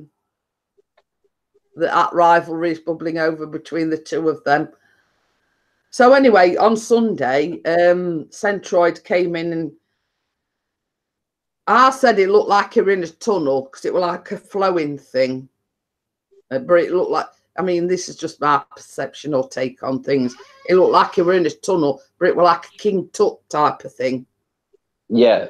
And that's when I made the comment about, you know, it's a case of sort of he's outdoing himself each week when he comes on with a different, you know, a different thing. Last week there were the dodecahedron. It was this massive, you know. His last act was the Egyptian pharaoh style. But yeah, I made sort of past comment as, you know, you're not like me in any tinfoil hat unless it's either a crown or a tiara. So I think I'd want to see like the Egyptian pharaoh. That sounds really cool. Yeah. So yeah, but I mean, Craig says it made my Mickey Mouse ears look a bit poor. But the thing is, Craig's sort of going on the Disney theme. it's simplicity that makes it, if you know what I mean. Yeah, sometimes, simplicity is all you need. The minimalist approach. Yeah, but you know what I mean? But that sort of, I made a joke back at him when he came in on Monday in the live stream and said, well, I've your tiara's all ready and waiting. So I said to him, well, if I'm having a tiara, you've got to make me a magic wand as well. You know what I mean? You can't have a tiara or a crown without a magic wand.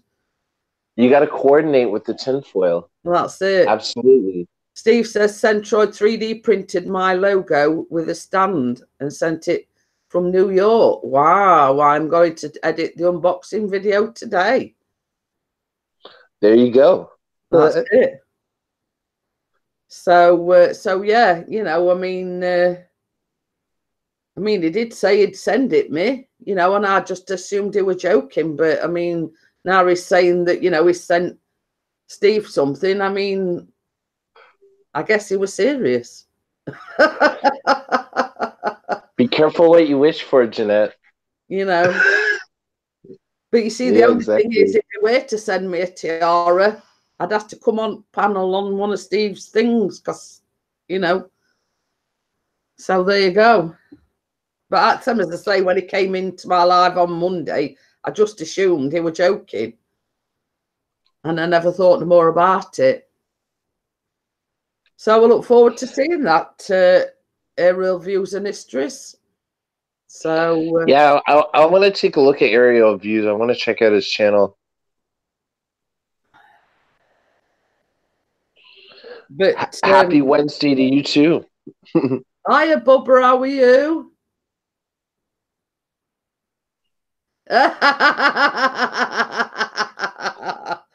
I'm just laughing. Dennis is supposed to come on my live stream. Maybe he can wear the tinfoil hat then. Yeah. Crimson Fantasy loves tinfoil hats. Trust me. Yeah. Just to. I don't want to seem like I'm bragging or anything. But I only want 22 more for 1,500. Oh, there you go. Congrats. Yeah. It's sort of. It's shot up over the past few weeks, you know, since the purge and everything. It's sort of it's gone crazy. I've sort of gone up and I can honestly say now I'm out of that whole stump where I was at the same number. Like now I'm actually growing. I've grown about 10 or 20 from 1,330. So it's like I'm actually growing now, which is great. It's all right. FPV Freaky says I need a tinfoil hat to keep my head warm. Not only that, you can get some good internet, Wi-Fi. You know, you get top-notch speeds and stuff. You see, this is why Steve. His name's Steve as well. Which on wheels are you?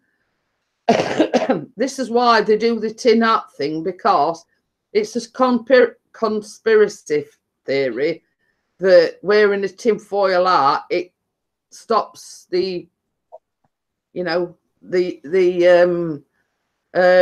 waves from penetrating your brain. Yep. The government can't get your information. Yes. Basically, put it simply, it's to stop the signals or things that they're emitting from,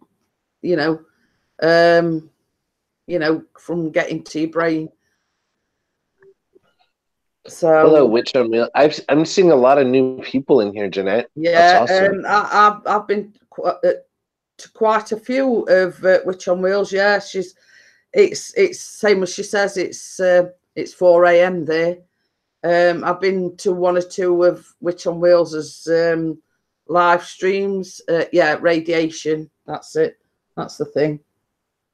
So yeah, there has been quite a few. That this just shows how long it is since you've been gone, Crimson. Yeah. Well, it's just really hard sometimes to wake up at this hour. It's like, what, 7 a.m.? But yeah, my sleeping has been, I've had like really bad sleeping lately. Yeah, Like, as I say, since I've been poorly, I've been having earache, and I've not been sleeping. I mean, it's like I can't remember the last time I sort of slept through and stayed in bed. I mean, I was down here at sort of just gone 3 o'clock this morning. You know what I mean? yeah, Yeah, me and Aerial View says the CIA mind control rays and rogue alien signals. There you go. So that's the tinfoil conspiracy thing. ooh, So, control rays. That's intense. but I mean, it's just a bit of fun, you know what I mean? It is all just a bit of fun, you know what I mean? It's Like we're not loony. Like we don't have you know what I mean? well, I mean, it's like the Facebook group, you know. When anybody, you know, I put a post up, let's welcome as new members. Chris and Emma always say, welcome to the madhouse. You know what I mean? You don't have to be mad to join, but it helps. We're all mad in our own little niche. Like, honestly. So we got all the niches of YouTube covered for the madness. Well, I think in some way, shape, or form, I think we're all a bit, you know, not all together there, if you know what I mean. Yeah, if you're a content creator, you have something a little wrong with you, like in a good way. In a good way.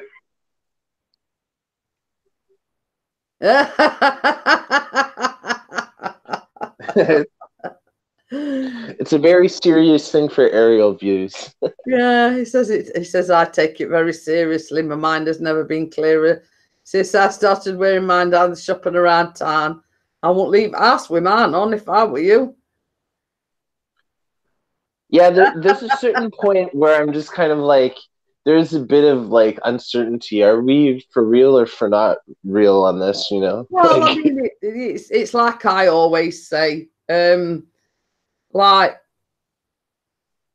you never know what you're going to get with me. I mean, like you start off serious and then we get on to, you know, subjects that are, you know, a bit saucy and a bit sort of close to wind, and then, you know, we can have a live stream where we do nothing but laugh all the time.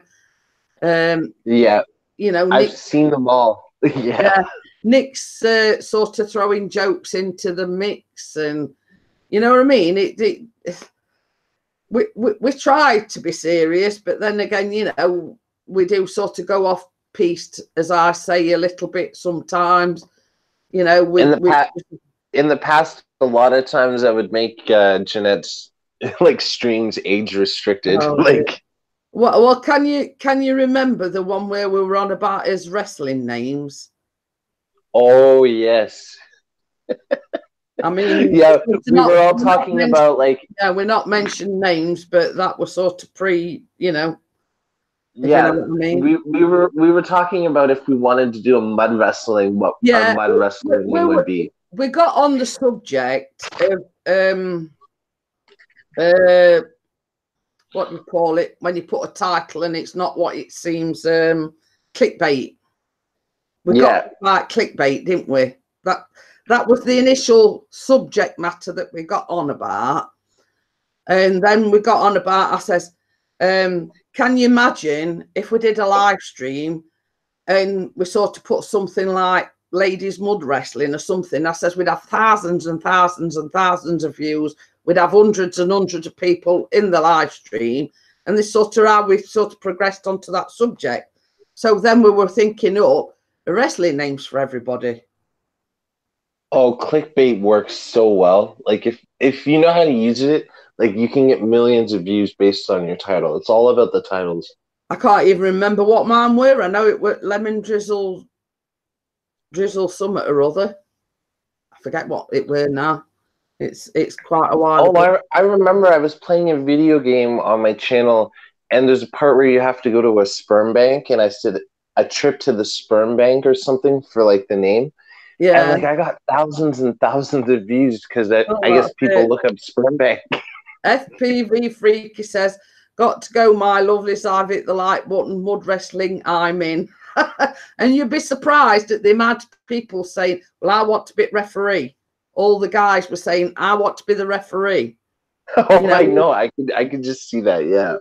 We got to the point where we were saying, well, look, there's that many people wanting to be the referee that it looks like we might have to put names in at, and, you know, but I mean, it was never going to come to fruition. It was just a thing that we were discussing and blah, blah, blah. You know what I mean? And this is what I'm saying. You never know what you're going to get when you come into one of my live streams, because we talk about all sorts of things. You know, we were talking seriously the other day about bullying and people's vulnerability, and, you know, a 10-year-old lad had sort of committed suicide because he got a colostomy bag and thought the only way out to stop the bullying was to commit suicide. You know what I mean? We do discuss some serious subjects, but then on the flip side, you know, we could have like a different sort of topic and do nothing but laugh and joke and whatever. You know what I mean? It all depends what mood people are. And it fluctuates. It fluctuates very quickly. You got to keep up with it. Like if you're gone for like 2 days and you come back and see Jeanette's coffee morning show, you'll be lost. Like you won't know what people are talking about. Yeah, I've had that happen a couple times. You know, it's Duck walks into a bar, got any bread? No. Got any bread? No. Got any bread? No. Got any bread? No. And if you ask me again, I'll nail your beat to the bar. Got any nails? No. Got any bread? Got any bread?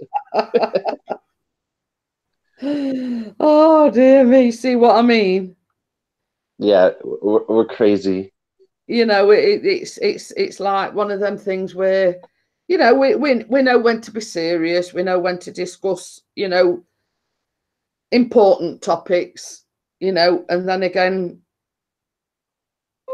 it all depends how you catch us, you know what I mean? We can talk serious, and then we do have a laugh.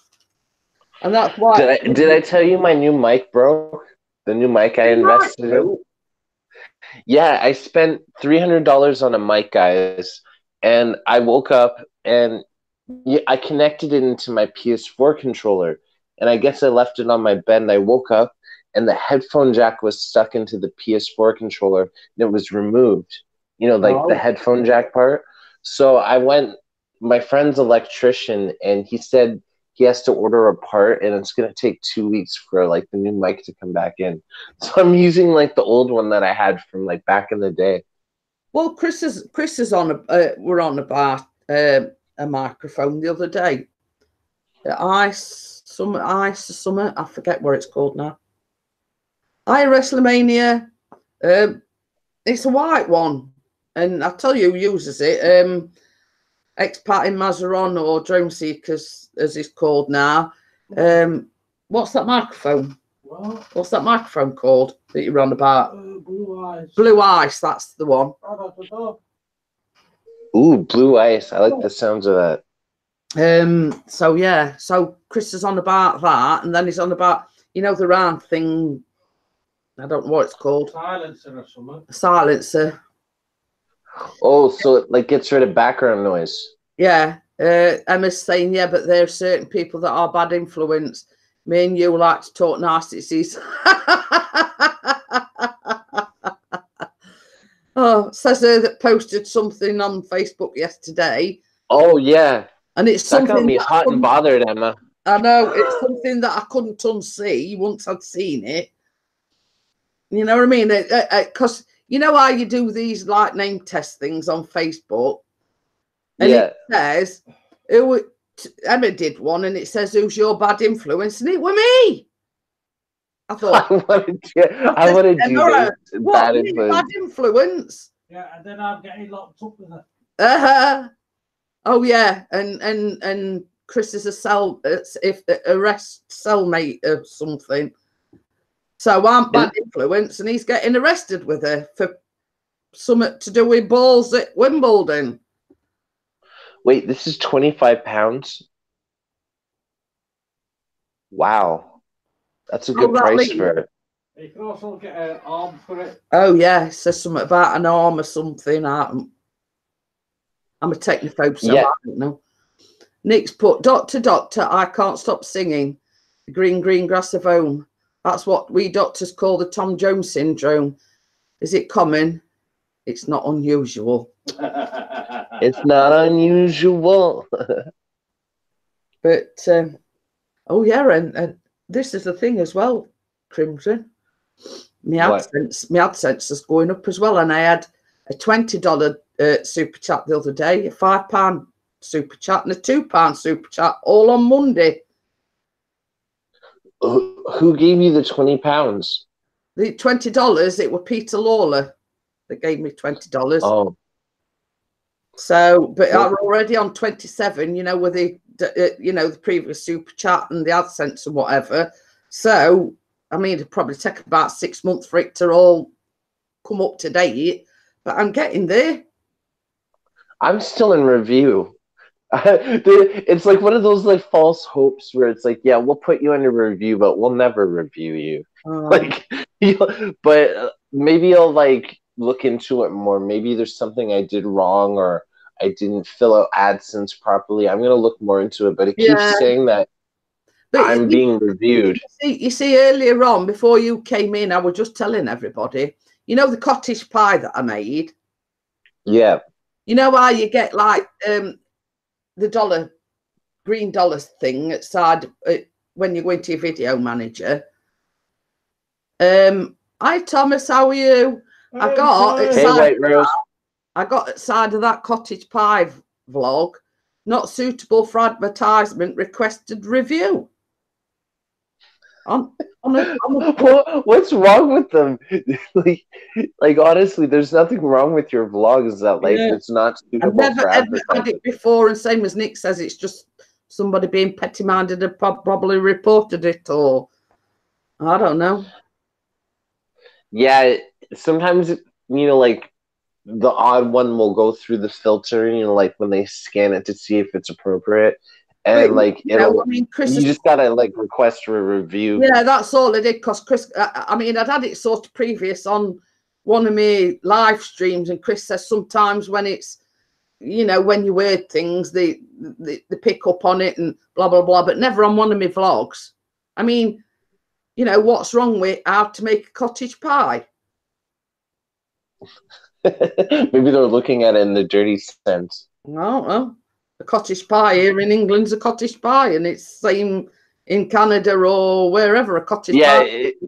It's cooking. It's like eating it. Like there's no reason for that. Yeah, but I watched a video. They had this YouTube video where I think it's the creators of YouTube. They broke it down what you can or can't say that will get you demonetized. And apparently you can swear, but not at the first couple minutes of your video. You have to wait until later. I agree with what Nick's just said. And same as Chris has said till he's blue in face. If you don't like it, just have the guts to say why you don't like it. I know, don't hide behind dislikes. Yeah. That's so stupid. No, I have that problem on my channel too, where it's like people want to dislike, but they won't say why. Yeah. But it doesn't bother me at the end of the day. It's engagement, but I mean, it'd be great to know why you don't like it. This is what I say every time. I mean, to me, a dislike is a view, and it bumps my watch time up. You know what I mean? That's why it don't bother me. It don't bother me in the slightest. To me, it's like a badge of honor. Like, especially if I'm doing a controversial song. Like, if I get like 3 or 4 dislikes, I know I've engaged a couple of people. You know what I mean? I mean, I said this earlier on, Crimson, and Nick and Emma and whatever will tell you. I went, does this face look bothered? Because it ain't. I love it. You know what I mean? I couldn't give monkeys. You know what I mean? So sassy, Jeanette. So sassy. I mean, let's say, as you know, I've only been doing my YouTube channel nearly 2 years. It'll be 2 years in July. At first, it would have bothered me. But now, and same as everybody said, you have to grow a thick skin when you do YouTube. And I think it's true. You know, I've got the callous of all hard skins, if you know what I mean. You know, recent events, recent things that have gone off, blah blah blah. You know what I mean? Yeah, you have to get a thick skin. You know, people thought that they were going to run me off YouTube. You know, they thought if they aimed certain things at me that, you know, I do get upset at certain subjects. I do have a heart, like, unlike some people. You know what I mean? Certain things do upset me. Yeah, exactly. But you're only human at the end of the day. But when it comes to things like that, you know, things specifically aimed at myself, I dig my heels in. You know what I mean? Mm-hmm. You know, do your worst, because I'm not going anywhere. You're not driving me off YouTube. I mean, other people had said, oh, well, that's it, I'm deleting my channel, blah, blah, blah. You know, I can't deal with all backstabbing and I can't deal with all this, that and the other. But to me, in no uncertain terms, it makes you stronger.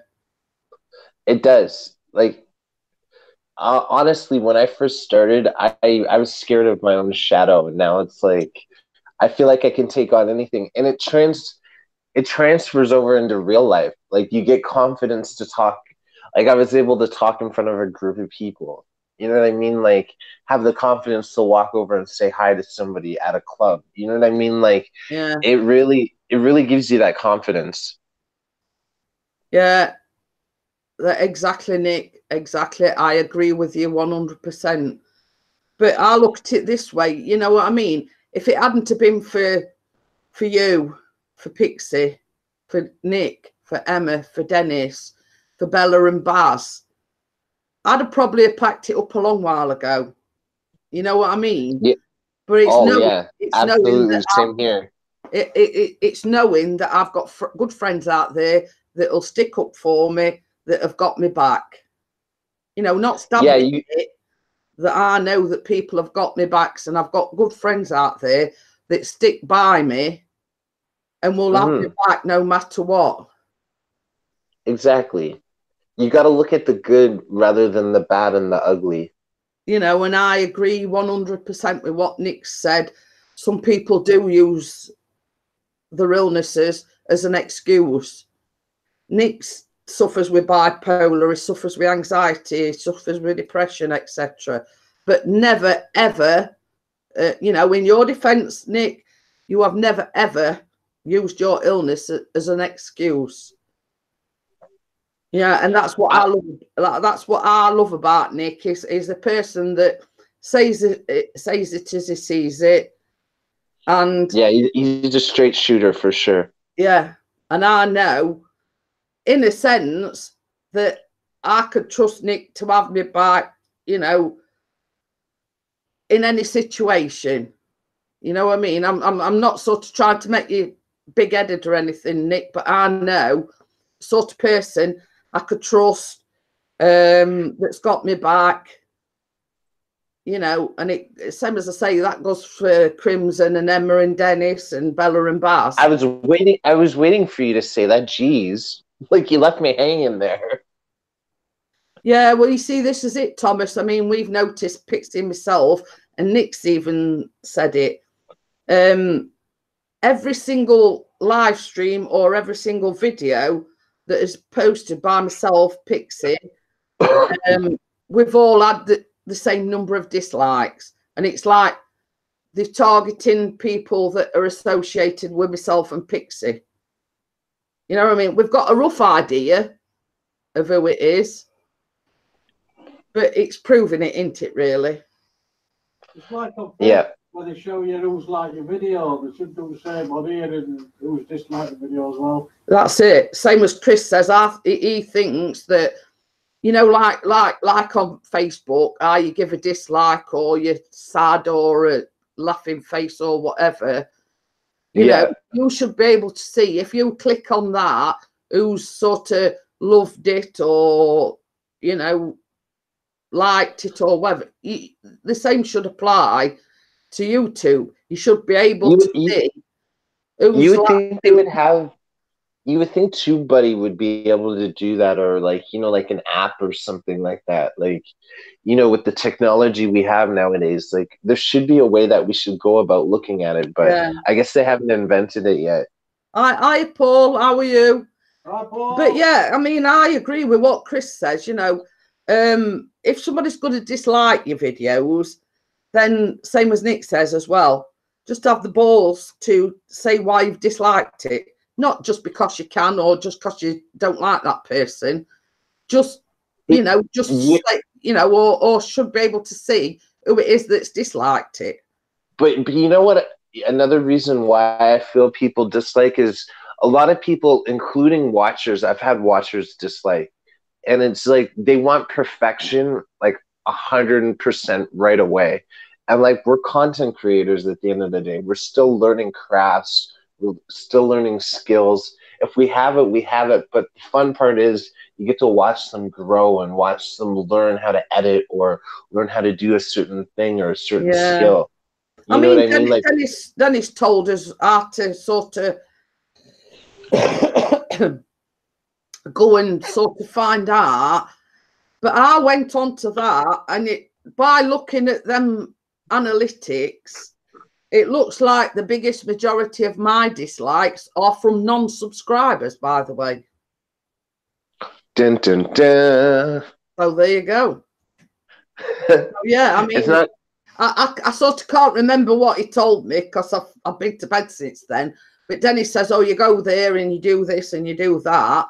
And you look in your analytics and it says, you know, the likes is from a certain percentage are from subscribers and a percentage is from unsubscribed. So the biggest, yeah, exactly. You know, the biggest percentage of my dislikes are coming from non-subscribers.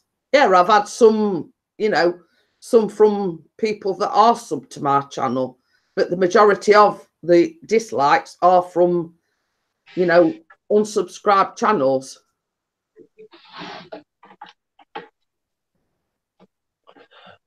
Yeah, I agree with what Pixie said as well. You know, and this is what I say. I mean, I always say, and I'll not differ from this, it's all down to jealousy at the end of the day. It is all down to jealousy. You know, you're doing something that people are jealous of. I've seen it. You know, it's a case of I've got nearly 1.5k subscribers. I'm monetized. Some people are jealous of that, and it's only down to the hard work and everything that I put into my channel, the hard work and blood, sweat, and tears that go into my vlogs. You know what I mean? And the dedication of coming on like a coffee morning, like every day, like you're doing it 5 days a week at one point. Exactly. You know what I mean? And people are jealous of that. You know what I mean? And I still say it's purely down to jealousy. You know, I mean, it's like Pixie is drone flying. You know, people are jealous of that. The fact that Pixie's got 2K. You know what I mean? Some people that are giving the thumbs down, it's purely down to jealousy. You know what I mean? And I not alter from that fact. Yeah, Paul said I think so too. It's not a case of not liking you or liking you. I think it's the jealous of what you do. You know what I mean? They're jealous of what you do. And I have a lot of lurkers that way. Like, I have a lot of people that will say they won't openly admit they like me, but they'll sit and watch. Yeah. And they won't like comment. Like, I have a lot of lurkers. Like I said earlier on, Crimson. Yeah, you know, I mean, I've got 11 viewers in, probably half of them are lurkers watching. You know what I mean? You know, and all I've got to say to them people is, I'm not going anywhere. Yeah, you know, I'm going to carry on doing what I do. I'm going to carry on doing the Monday, Wednesday, and Friday coffee mornings, Tuesdays and Thursdays, putting the vlogs up. do your worst, you know what I mean? Because I don't care. And that is for them that's watching. You know, you can watch, you know, this, that, and the other. I'm just putting it out there that I don't care. And give it thumbs down, I don't care. Sideways, thumb, up thumb, it doesn't matter. You know, at the end of the day, yeah, you're right. Yeah. Nick says, looking at my analytics, I've had 300% increase in dislike. We see, this is it. And I always say as well, Nick, the you know, it's either way you look at it, it all makes up the analytics. And Drone Worship did a vlog about, you know, you get paid more for dislikes anyway. Look, I've got the $sign there. I'm getting paid for the ads. I'm getting paid. So I'm actually benefiting from the thumbs down. So, you know, then people that are giving me dislikes are actually, you know, building me up and, you know. No, but I guess on my channel, when I do songs, like, you know, sometimes if I don't sing the song correctly or et cetera, I will get a dislike. Or if it's a little too inappropriate, I'll get a dislike. And I know it's the same person. They don't like when I talk like inappropriate. But yeah, like sometimes, you know, people will get offended by your content and stuff like that. Like, especially if you're not in 14 plus channel or a PG channel like mine. Yeah. So like, you got to take that in the.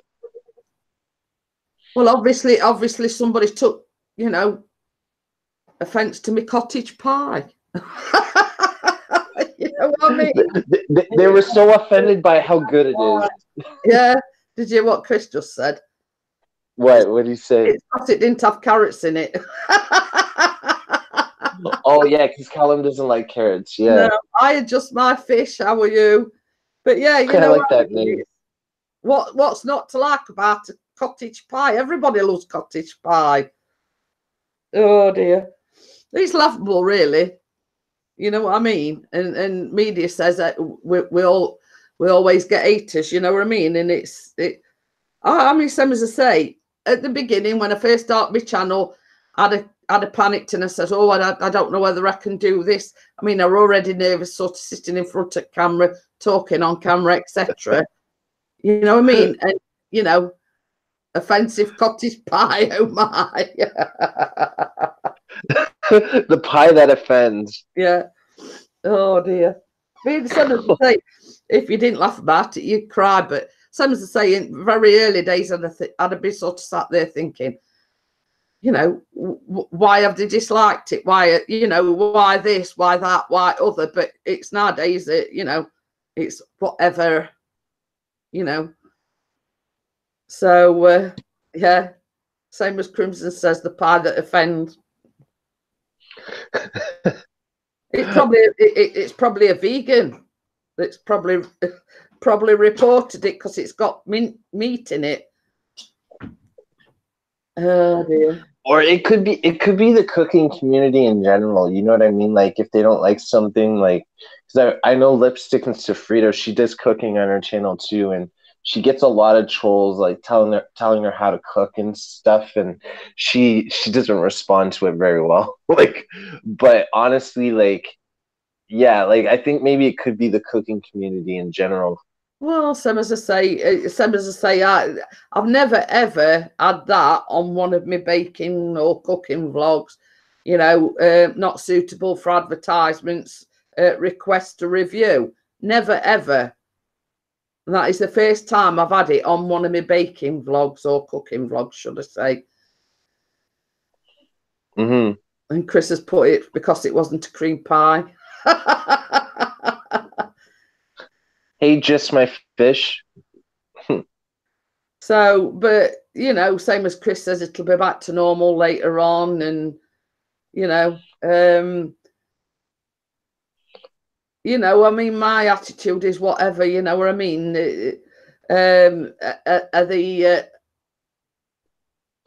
are the haters sort of stepping it up a level and reporting it or whatever? I don't know. I ain't got a clue. You know, not that I'm bothered. No, if they're reporting it, Jeanette, like I've had haters report and I've gotten channel strikes. So it's like, yeah, like I don't think they're reporting it yet.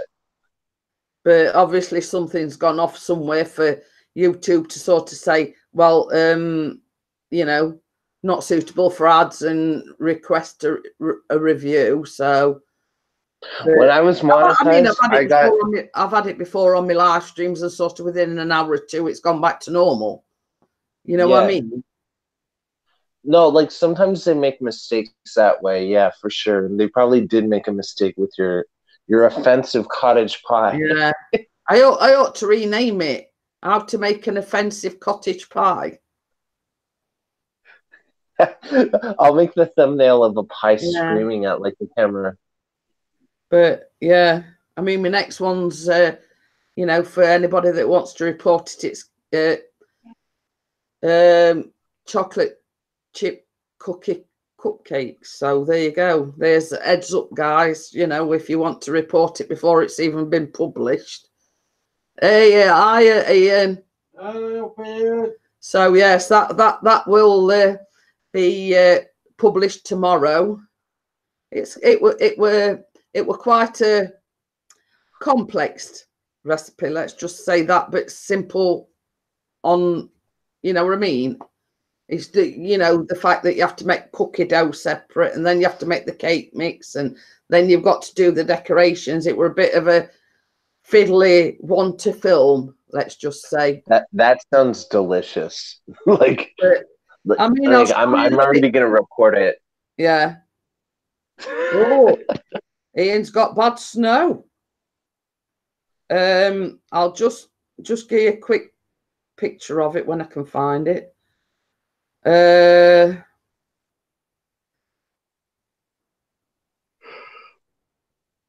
Stop yawning, Crimson.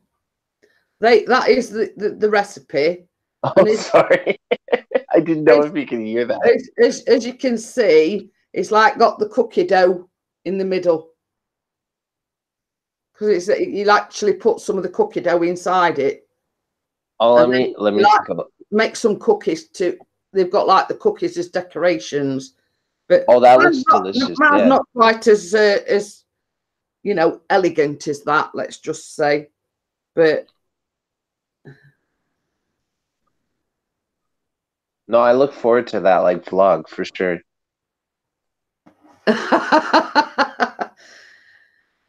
No, what it is, Ian, I published a how to make a cottage pie yesterday. Got up this morning and it says not suitable for advertisement, please request a review. So I've never had that before on any. I've had it on my live streams, and you understand it sort of if you were, you know, certain words that you put in your live streams, but not on one of my cooking or baking vlogs. You know what I mean?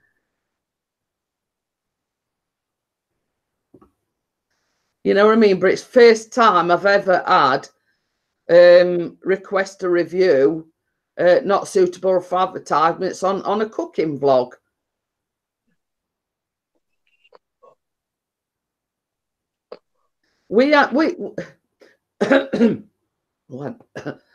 That's a good way of looking at it. Just my fish.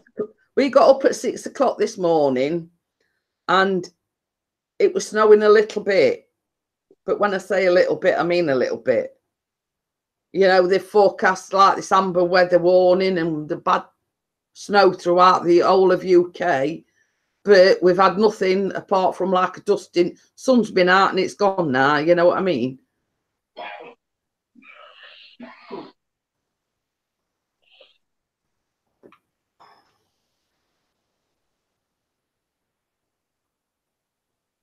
Right, I'm just going to play a video that Ian sent me. It's only 3 seconds long. I want to see her reaction to this. No, it's nothing. It's nothing rude.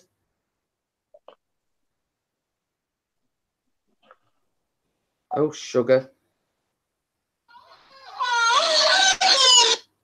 Oh, well, that it. It's only rolling 3 seconds.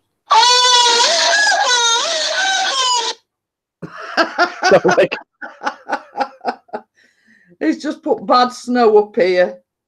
That's it. It's only 3 seconds long. That moaning, though. See you later, Paul. Bye, Paul. Bye, Bahal. I don't know what that's all in made of.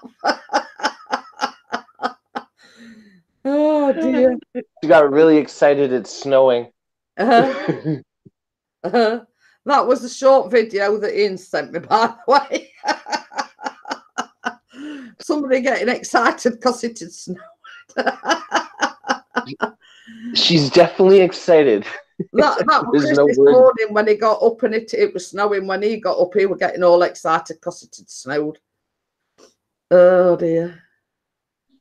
No, same as I say, we were up at 6 o'clock this morning and Chris sort of come downstairs all excited. He says, oh, it's snowing, it's snowing. But by the time he'd come from upstairs, downstairs, it had stopped. It's like the harbours now with clear blue skies and sunshine. Yeah, so sun's now come out. The dust in the snow that we had is gone, you know, and then the sort of weather forecasters are scaremongering, saying, you know, on Amber Alert and bad snowstorms and all this, that and other, and we've seen that fall. Yeah, that's happening in Canada right now, too. And because of the snow, we've had coyotes. Like, that's a first for us. Yeah, so I'm, like, walking down the street with my dog, and I see this big, kind of like a wolf, but, like, a little smaller, and it's just running down the street. And I'm like, what do I do, right? And then again, I saw the same, I guess maybe it's the same coyote, but there's an owner with their dog, and the coyote stopped, and the dog was just barking at it, like, rah, rah, rah, rah, like constantly. Yeah. And like the coyote would just sit and look at him like, yeah, I'm gonna eat you. It's about a foot deep, and Nate's saying we've had loads here. It's thick, schools are closed and buses have stopped. We see when Chris came downstairs and he said this morning, oh, it's snowing. First thing Callum said were, oh, I might not have to go to school then. And it were only like, you know, I've seen more dandruff than there were snow this morning. You know what I mean? And you always got to check though to make sure, you know, like as a kid, I remember I'd be on the radio station before school. Oh yeah, am I getting off school today? Am I getting off school today? Yeah. Yeah, I mean, media videos. He's in Cleethorpes, where Keith's from.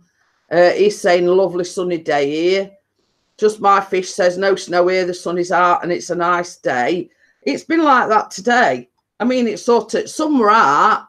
Then it sort of like went a bit overcast, but sun's come back out again now.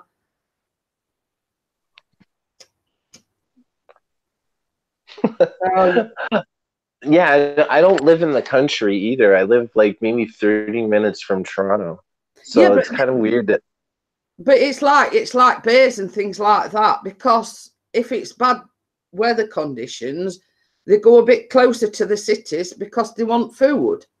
Yeah, exactly. And there's a lot of like people let their garbage out. Yeah, I've watched enough sort of nature programs to know that if you're out in wilderness, they ain't got a food source, then they do tend to wander to the inner cities because they're looking for food. Yeah, exactly. And like I'm by the water too, so it's like, you know, like the lake and stuff. So yeah, they're there, and I've heard them howl too at night. Oh. Like I wanted to try to like get it for Instagram. Yeah, Ian says he's getting the drone out in 20 minutes. Ooh, look out for that. Can you fly it in the winter? Like, are they water resistant? They're not water resistant, and I mean, I don't know much about drones, but like in the cold weather, the trick is to keep your batteries warm. Oh, yeah, that's true. From in your pockets or down your underpants or things like that, you know, just to keep down your underpants. Yeah. That'll definitely keep it warm. Yeah, you know, keep them warm, you know. Nate Johnson says I'm uploading another angry cookie video. Cookie is a parrot, by the way. Hiya, Happy Playground. So what makes this cookie angry? Just I'm out of curiosity. Or Nick says, or fart on them. The trick is you keep your batteries warm. You know, they don't fare well in cold weather, but you keep your batteries warm prior to using them, if you know what I mean. He's an angry parrot, she says.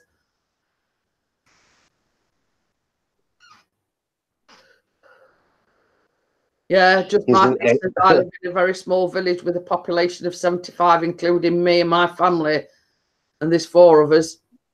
Hey, Ruby, how are you? Did I say hello to Happy Playground? if I didn't, I'll say it again. Hi, Happy Playground. Whoa, there's only 75 people living in your village. Where do you live? Oh, Nick says he's got a battery warmer. He's going all posh now. He's got actual battery warmer. Ooh, look at you, Nick. With your battery warmer. Ooh. Hey, Ruby Slippers. Yeah, I didn't know whether I was sub to Happy Playground, but it looks like I am anyway. Yeah, I'm just subbing to some new people here. Just my Happy Playground says, just my fish, you are funny. He says, I don't mean to be.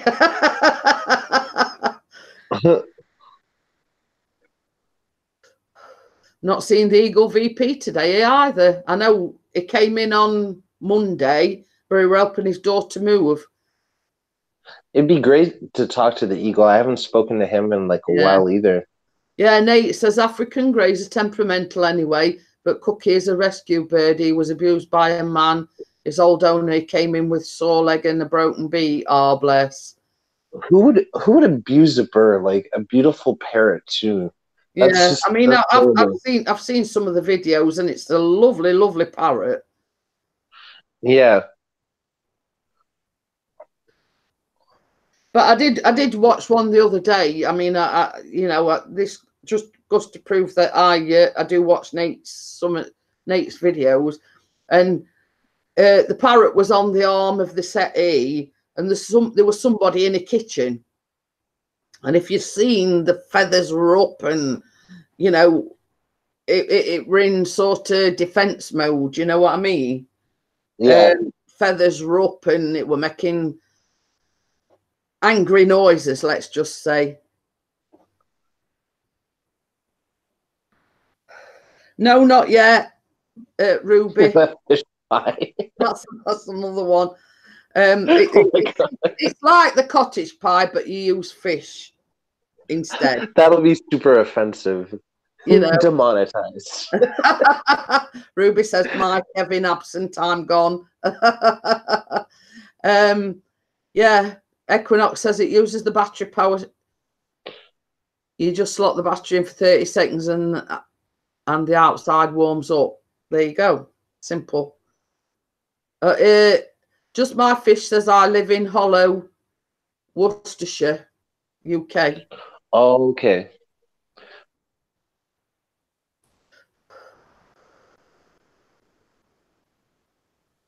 Yeah, that's the thing, Nate. I mean, because you've shown him love and affection, you know, they are very renowned for being very protective of, you know, the person that shows them love and affection and whatever, you know what I mean? Especially given their backstory, like, you know, what the bird's gone through, for sure, you know? Yeah, Nick's just saying he had to get rid of his African grey when his youngest was born. He got jealous and plucked himself bald. You see, this is the thing, you know, they do get very stressed, birds, you know what I mean? Yeah. Like our bloody Lucy would be. Yeah. see, I like birds, but I don't like birds touching me. Like I'll look at a bird and I'll see them like, nice bird, hey bird. But like I'll never have like the bird on me. But I had this problem when I was a kid. Like, I went to African Lion Safari, and they had this whole thing with like a vulture or like this weird like really like it was a hawk, and like they saw the hawk go off into the distance and catch something and come back. But then they asked one of the members from the audience to come up, and they'll have the bird fly onto them. And I was like 5 years old. I remember it, and it scared the hell out of me. Sorry, but like it really did. Like to see this bird coming at you and stuff like that. But ever since then, I've been kind of hesitant of birds. Like, yeah, Nate says apparently when he made a noise, his old owner used to kick him or hit the cage with a pillow. So yeah, I mean, you can imagine, you know, why he's so defensive. And Nick says it's like having a toddler about. But you see, same as Chris has just said, Lucy's going through a stage which is the black and white cat that we've got, and she's like a limpet. She's on Chris's lap every opportunity, you know, and it's got so bad that there's a rivalry between Lucy and Tucker. You know what I mean? Oh, they compete, yeah. Who can get on his lap first? Mm-hmm. You know what I mean? Because I don't know why it is, you know, for some reason she's there every opportunity she gets on his lap, and it's like it's got so bad that like when obviously, you know, Chris sits over in the corner, it's had to open the door and like literally shove her out the door because she sort of, you know, kneading dough, and she's sharpening her claws on him, you know, but she's there on his knee. You know, when he's doing the live stream, she's there on his knee. I've seen that, yeah. Nate says Equinox photography. Yes, it is. Lol, Cookie follows her everywhere. Nick says that's what birds do. Mine was a sod for being noisy. Certain things will kick him off. Oh. Nate says, I'm getting a new rescue Grey Friday, hopefully. Can't get her if this snow is still here. Oh, wow. Nick says, couldn't watch the footy with the sound on as the crowd would set him off. That's it. Yeah, Thomas White Rose Adventure says, last summer we had a bird of prey display in my village.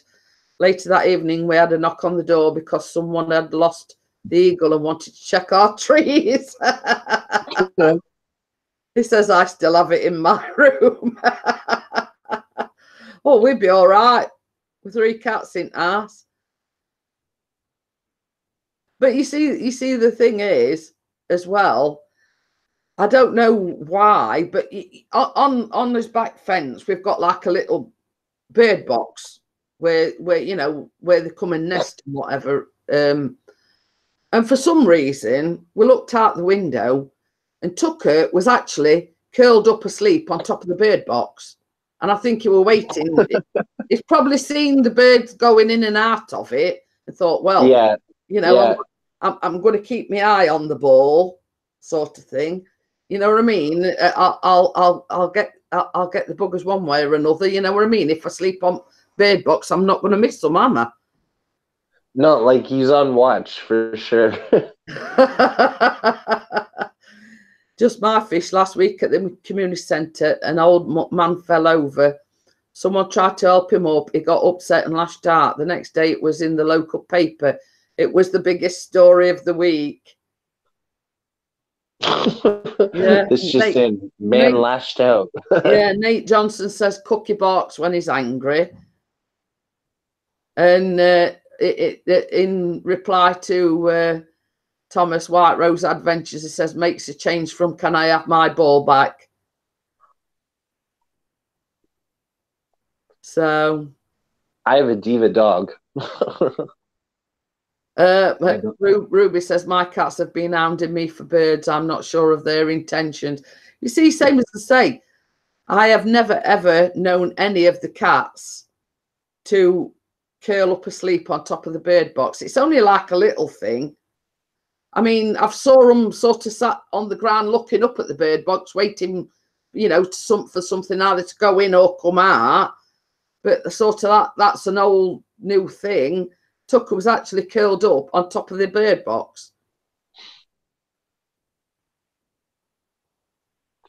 Oh my, Nick.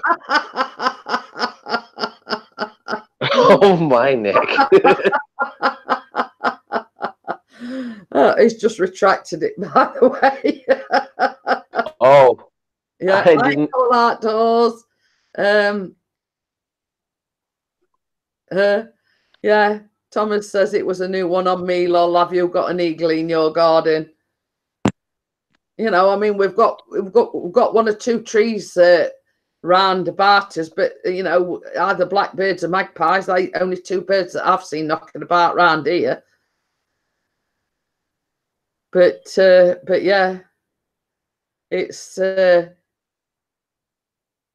be a case if I seen an eagle or something in one of these trees, I'd be going, Chris, look, there's an eagle out there. You know what I mean? Take a picture.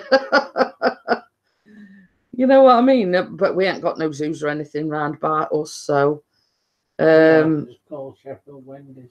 yeah. Oh, But yeah, you know, I mean, it's same as I say, we see little sparrows or magpies or blackbirds, but that's about it. So yeah. So sort of what birds do you have round about then, Crimson? We don't really have a lot of birds. Like, I don't really see a lot of birds, but we have more coyotes now. Coyotes is a thing. And like, we've been told that we have to go outside with like a baseball bat. Like, I see like the local neighbor. She has like a little chihuahua, and it's all like dressed up in like, you know, its outfit, and she has a big baseball bat because they say we have to walk in groups, like travel in groups, or I have my own baseball bat for when I take Tash out. But yeah, that's the big thing for us right now, is dealing with the coyote problem. Yeah. And Nick says the other week it was a local swimming pool collecting, so naturally I did my bit. I gave them a glass of water to get them started. And Ruby says we have a lot of swans. We have a lot of swans by the water. Yeah, the swans are pretty cool. One of my cats brought in a little bird. She had it for hours after I put it back in the tree. You see, this is the thing. I mean, Lucy, I mean, she's the smallest of the three cats. I mean, one day she actually caught a pigeon and it was bigger than her. So how that one happened, I don't know. Lucy's giving you a gift. Yeah, but you see, this is the thing. She catches it and then she sort of leaves it on the patio outside, you know, outside the patio doors, as if to say, well, look what I bought you. Do you want her to cook it for you and make it nice? Not really. That would be an offensive pie. You know, I often sort of say to Chris, well, she caught something that big because it's bigger than her. You know, she must have caught it off guard or something, or she's not all that nifty on her feet, you know, to be able to catch something like a pigeon. Either somebody else had caught it and she sort of nabbed it off them or not, I don't know. Mm-hmm. Yeah, Just My Fish says he's had a woodpecker.